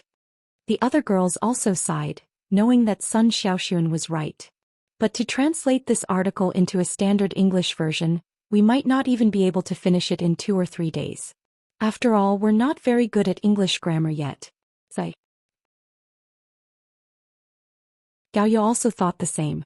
Just then the sound of keys came from the office door. It was Zhou Xian who had brought supper. As soon as she entered she said, "Everyone must be tired, right? Come and have some supper." As soon as she finished speaking, she saw Sun Xiaoxun holding the manuscript in his hands. She was overjoyed and walked over to pick up the manuscript. She then told the girls to quickly eat something to fill their stomachs. After everyone finished eating, Zhou Xian glanced through the outline of the thesis. He was pleasantly surprised. Even as a PhD student, she felt that the quality of the thesis was very high. Not bad. Thank you for your hard work. Zhou Xian said happily. Gaoya said, "Teacher Zhou, our thesis barely passed, but who's going to read it tomorrow? And this is the original Chinese version." Zhou Xian was stunned. She had just realized this problem and her heart skipped a beat. She wanted Qin Guang to read the Chinese version in English on the spot. Could he do it? Why don't you all go back to sleep first? I'll see if I can translate the thesis into English overnight. Zhou Xian had no other ideas, so she could only bite the bullet and try. But there are more than 6,000 words here, Gaoya said. Zhou Xian's heart skipped a beat. She slowly put down the manuscript and calculated the time. It's 4:30 a.m. now, and the exchange meeting is at 9 o'clock a.m. tomorrow. There's only 4.5 hours left.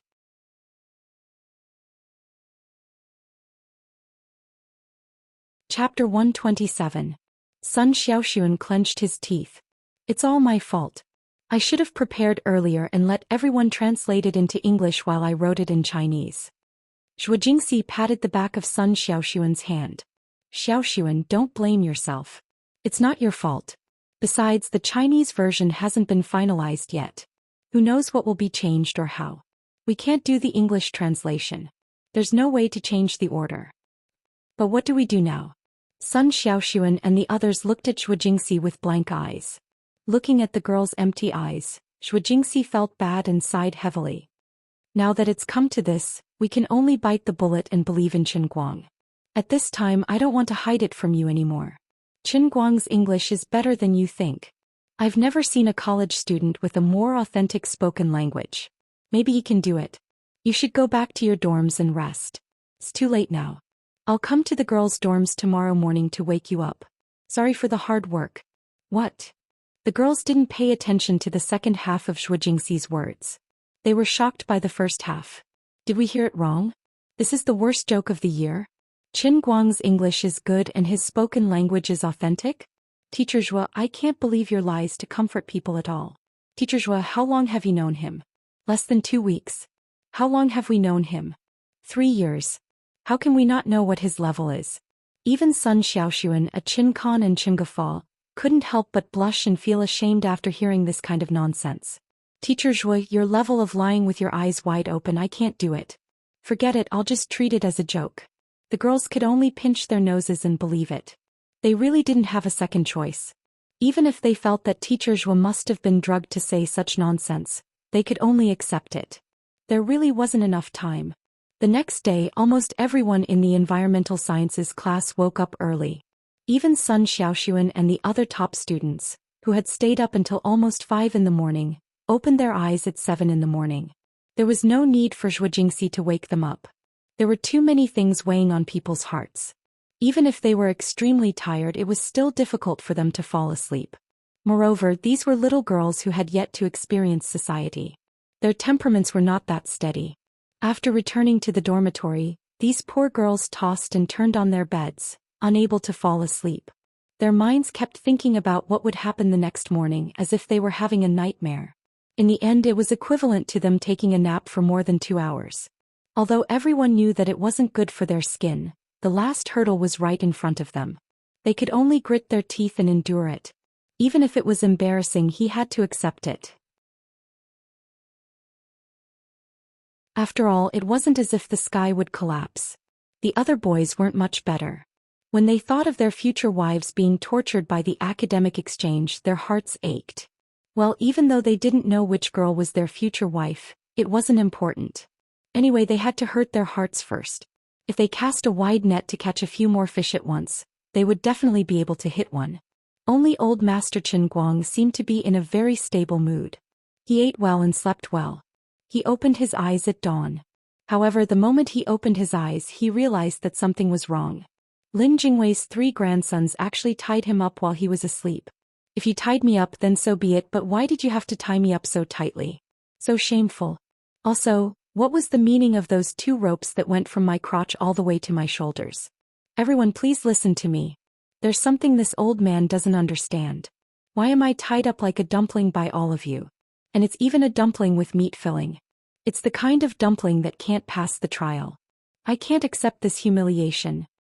Lin Jingwei pounced on him fiercely. Brother Guang, don't blame us for being merciless. There are only 2 hours left until the academic exchange. Gao Ya and the others worked until 5 last night before they finally finished the thesis. No matter what, we can't let you get away this morning. Bai Nyangzi nodded his head like a chick pecking at rice. That's right. That's why we have to tie you up and escort you to the academic building. We have to at least let you read the thesis before the people from MIT arrive. Xiong Jinka stood below and did not say anything. He took out a pole out of nowhere. It was obvious that the 3 of them wanted to use the pole to carry Qin Guang over. F***ck. That's enough. Bai Nyangzi, did you come up with this binding art?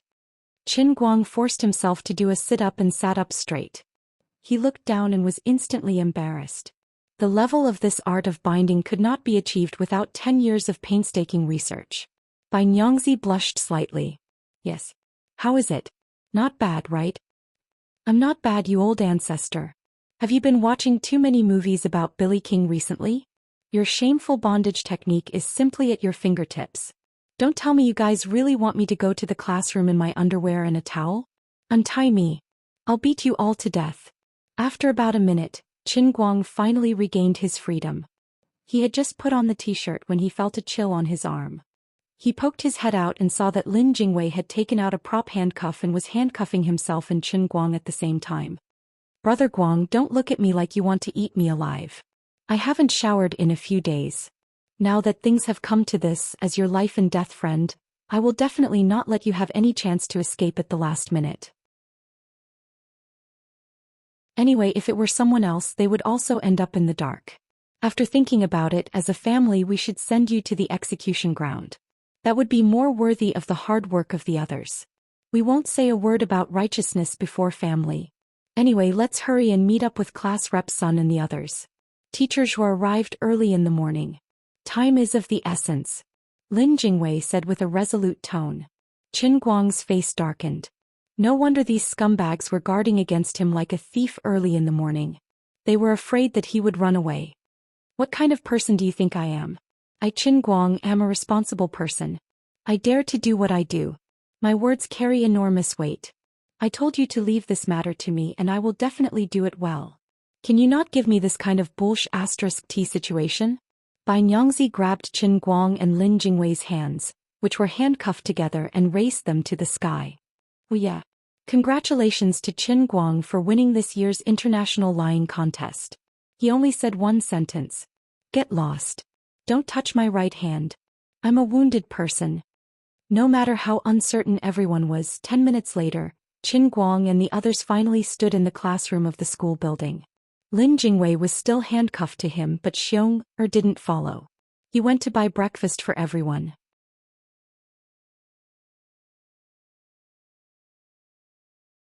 Chapter 128. At that moment, Gaoya looked at Qin Guang with an unfriendly expression. Even though she knew that it would put her best friend, Sun Xiaoxuan, in a difficult position, she couldn't force a sincere smile. The other girls were more restrained than Gaoya, but they all had dark circles under their eyes. They looked tired, sleepy and disappointed, and they couldn't even lift their spirits.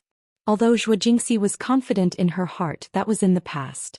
Now that she was looking at this high-quality Chinese thesis, she was no longer confident. An undergraduate student had less than 2 hours to prepare, and he had to take a Chinese paper to an academic exchange with a guest from MIT. Just thinking about it made one's scalp go numb. It was like a fantasy. No matter how good Qin Guang's spoken English was, Zhou Xian couldn't forget the look on his face that day when he was confused by the long list of professional terms. However, she also knew that Qin Guang hadn't been idle these past few days. Others might have no idea where Qin Guang was hiding, but Zhou Xian would help him change his bandages every day. She would also ask about his progress every day, and she even tested him a few times. His professional English had truly improved swiftly. It's all my fault. Sun Xiaoxuan was still blaming himself. I was too slow and wasted everyone's time. I apologize. As she spoke, tears began to roll down her cheeks again. Seeing this scene, Qin Guang immediately cried out, "Oh, my little Xianxia, my squad monitor son. Don't cry. This isn't the end of the line yet. Didn't you guys get the paper out? In short, leave the rest to me." Sun Xiaoxuan's heart almost stopped when he heard Qin Guang call him Little Sunday. He smiled through his tears and patted Qin Guang's chest. "What nonsense are you talking about?" Gaoya, who was watching from the side, rolled her eyes. She thought to herself, "My sister, you two are in public and at such a critical moment. Can't you be more serious? Xiaoxuan, did you give Qin Guang a whole pot of magic potion? You were still crying a second ago, but in the blink of an eye, you've entered the state of a shy young lady? Alright, Qin Guang. Although I don't know where you got your confidence from and we don't know what level you're at right now, since things have already come to this point, we won't have much hope even if it's us. In any case, do your best." Gaoya represented the other girls and expressed their stance. "Let's try everything we can. According to the theory of negative and negative is positive, dying twice in a row might really bring us back to life." Looking at Sun Xiaoxuan and Qin Guang's actions, Zhou Xian's eyes flashed with a profound light. However, she did not say anything else. She handed the paper to Qin Guang and said, "Qin Guang, take a look at this paper first. Time is tight and there's no time for you to practice. All right. You guys hurry up and take a good rest on the table. At least get rid of the dark circles on your eyes. Otherwise, when you meet your international friends later, they will think that our country is suffering from famine. Anyway, I'll give you guys a hint. Today is the day that the 4th level and 5th level, lose to Qin Guang and make a comeback. All you have to do is hold your breath. Next, it's time to witness a miracle. Brothers and sisters, please trust me this once. I won't say anything more than that. I can only tell you that if I screw this up, God will punish me to be a bachelor for the rest of my life. That's a vicious oath, isn't it?" At this moment, Qin Guang felt that it's about time for him to hide it. He initially wanted to keep it a secret, but he couldn't help feeling apologetic when he saw how these people were crying and losing their confidence. It was time to give everyone a little bit of hope, to let them know that believing in Brother Guang wasn't a mistake. Qin Guang's resolute words stunned everyone. Even though many of them thought that he was joking, they couldn't deny the sincerity on his face. His image was too brilliant and convincing. They couldn't help but believe it. "Brother Guang? Really?" Lin Jingwei tilted his head and looked at Qin Guang with a look of disbelief. Qin Guang nodded heavily. "Of course. All right. Brothers, we believe in you." In an instant, the atmosphere in the classroom was filled with confidence. Everyone's fighting spirit was actually roused. Go Qin Guang." Gaoya seemed to have a screw loose in her brain as she clenched her fists and shouted. The others did the same.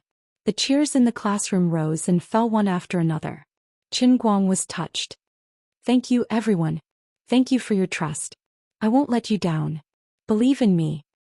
He was about to grab his notebook. His right hand was injured, so he raised his left hand. "Shaolin, can you uncuff me first? How am I supposed to prepare like this?" Lin Jingwei nodded heavily. At this moment, everyone was no longer worried that he would run away. "Oh my God. I dropped the key. You're a fool who can't do anything right." Because Lin Jingwei had made a rare mistake, he had wasted another 10 minutes of precious time. There was no way he could find the key, and he wasn't Zhang Xichao anyway. Luckily, these were prop handcuffs. The material and workmanship were not that exquisite. Xiong, who had brought lunch, picked up a pebble by Yuanming Lake and broke the thin, inferior metal chain in the middle. The remaining half of the chain looked like a bracelet, but it was rather shabby. In the end, Qin Guang did not prepare in front of everyone. Instead, he took the paper, the professional English dictionary, and the pink heart-shaped electronic dictionary that Sun Xiaoxuan gave him. He ran to Yuanming Lake alone. He had already kept it a secret until now, so Qin Guang felt that he could not let it go to waste. There was also another risk. Although what he had said just now was very high and mighty, there was actually nothing substantial at all. But if that group of people found out before the official academic exchange that he really did have that ability, and that he was just pretending to be a pig to eat a tiger, then he would be beaten black and blue on the spot by that group of people. For the sake of personal safety, he should maintain the mystery until the very last moment. When the matter was settled, he would tell the truth in the name of hiding it from Fatty Wang. Then he would tell everyone about Fatty Wang's real conspiracy. Needless to say, Fatty Wang would be the scapegoat no matter what. Sitting alone on a chair by Yuanming Lake, Qin Guang carefully scanned the valuable paper. Whenever he found unfamiliar professional terms, he would immediately take notes in a small notebook next to him. His bandaged hand was still in pain from pulling the wound, but he had completely forgotten about it. He had really worked hard these past few days. He had almost gone through the thick stack of professional English vocabulary. Now he was sharpening his gun at the last minute. He picked out all the words that might cause him to screw up in order to memorize them. Could be said that they were well prepared. After he was done, he looked at the time. Oh, it was almost 8:30 p.m. He counted the unfamiliar terms in the notebook. There were not many, only around 30 or 40 words. This was a small case. After going through everything in his mind, Qin Guang stood up. It was time. King am I? King Fatty Wang. I'm going to kneel.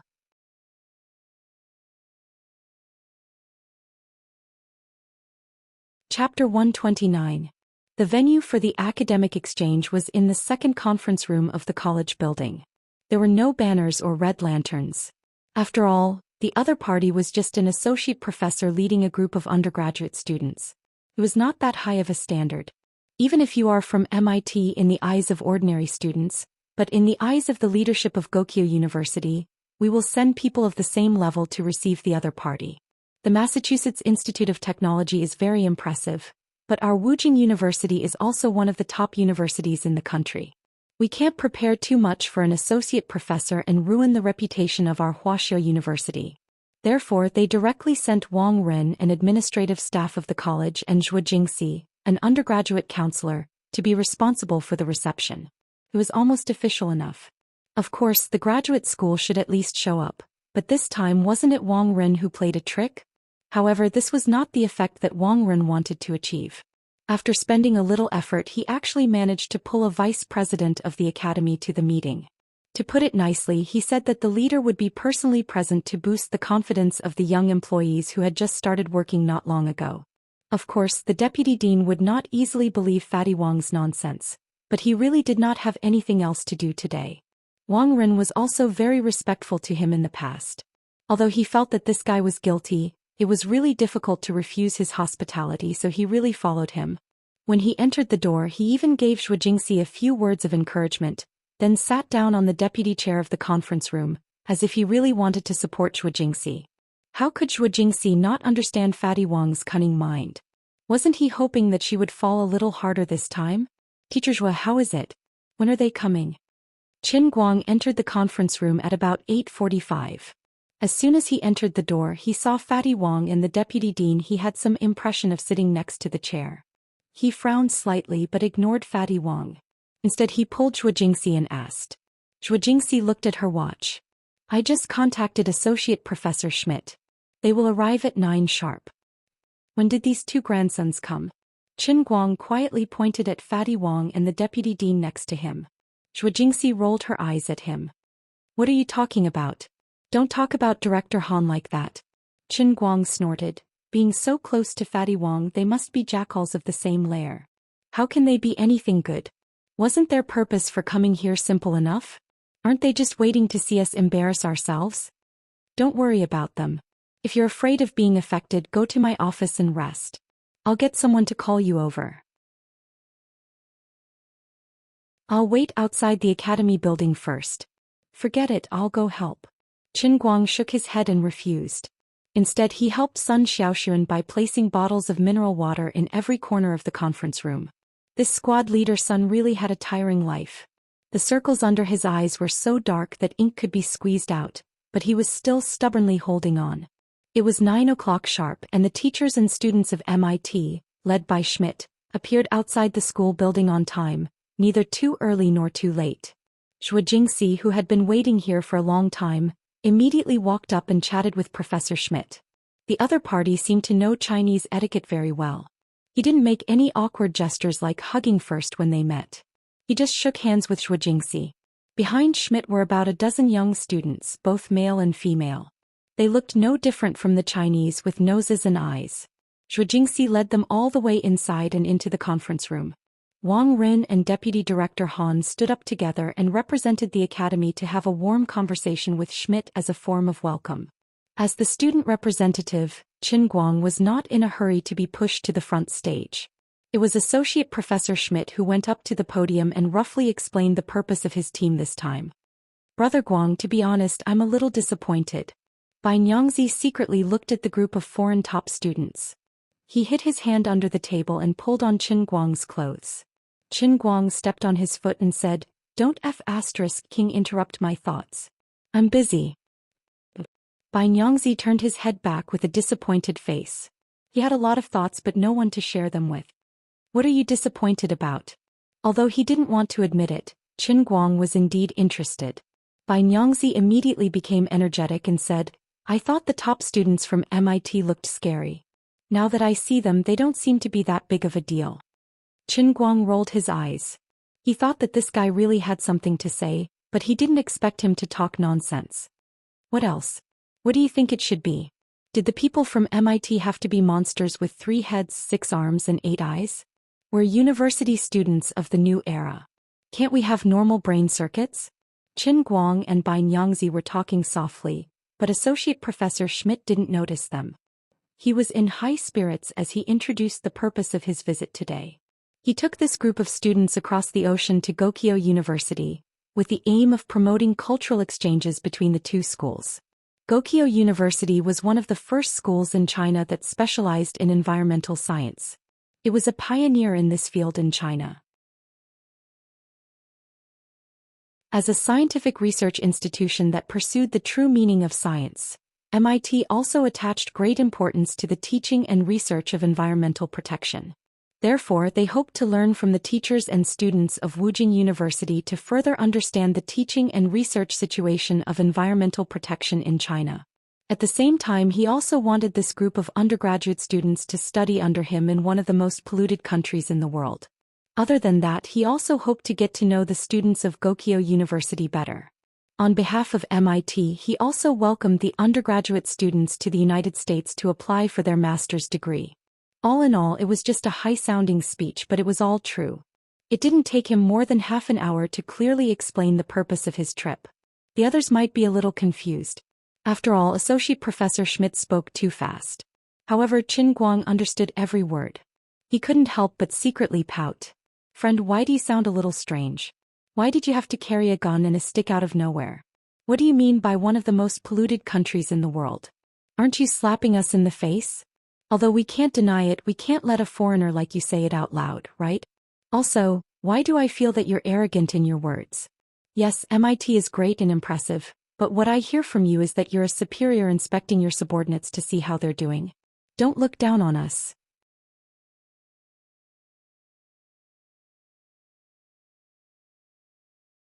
Chapter 130.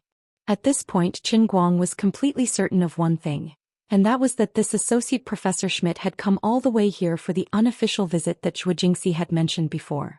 This must have been the decision of this sturdy Caucasian old man in private, and not an official arrangement by the higher-ups of MIT. This was because the old man's words were too unpleasant to listen to.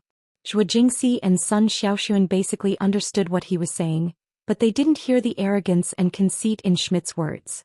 Because they weren't like Qin Guang, who could always guess the intentions of the other party with extreme malice. They could see through the contempt hidden behind Schmidt's seemingly good-natured appearance. As for the other students, they were completely confused. and their minds were full of thoughts to find words that they could understand in Schmidt's words. Their minds turned for a long time and finally they could only come to a conclusion. Damn, the words that I can understand are actually all from junior high school textbooks. After entering high school they had almost forgotten everything they learned. It was impossible for them to comprehend the deeper meaning of the words. As the deputy dean of the school, Deputy Director Han was indeed an old-fashioned person. His English was not bad and his administrative skills were top-notch. He was the best at reading people's minds and he could also hear that something was wrong. His expression didn't look too good, but he still squeezed out a smile pretending to be good to everyone. The most nonsensical one was Wang Ren. This grandson was ignorant and incompetent. He clearly didn't understand a single word, but he had to nod his head like a hammer hammering a nail. His seat was very close to the main podium and Schmidt frequently nodded at him. Wang Ren felt proud of himself and nodded his head even more cheerfully. Schmidt thought that he was really a wonderful person and he had a lot of fun making eye contact with Wang Ren during this half an hour. How could Deputy Director Han not understand that Schmidt was looking at Wang Ren with a smile on his face? It was obvious that he was looking at a fool. When Schmidt finally finished, Deputy Director Han couldn't help but poke Wang Ren's waist. "Little Wang, your brain is so good, can you understand what he's saying?" Wang Ren smiled smugly at President Han. "President Han, I'll tell you the truth. I don't understand." "Then why the hell are you nodding your head?" President Han was defeated by his poor and smug look. Qin Guang hid in the crowd and watched Wang Ren's idiotic performance. He didn't find it funny at all. It was so embarrassing. By the time Schmidt finished, it was time for Qin Guang to make his appearance. Qin Guang was quick and efficient. He took the thesis and walked onto the stage. As he stood next to the podium, the huge conference room suddenly became silent. The whole class held their breath as if they didn't even dare to breathe heavily, for fear that their breathing would disturb Qin Guang. Even Sun Xiaoxuan, Lin Jingwei, and the others who had been given a boost by Qin Guang were still thinking of Qin Guang's tragic scene of kneeling in front of the level 4 gate.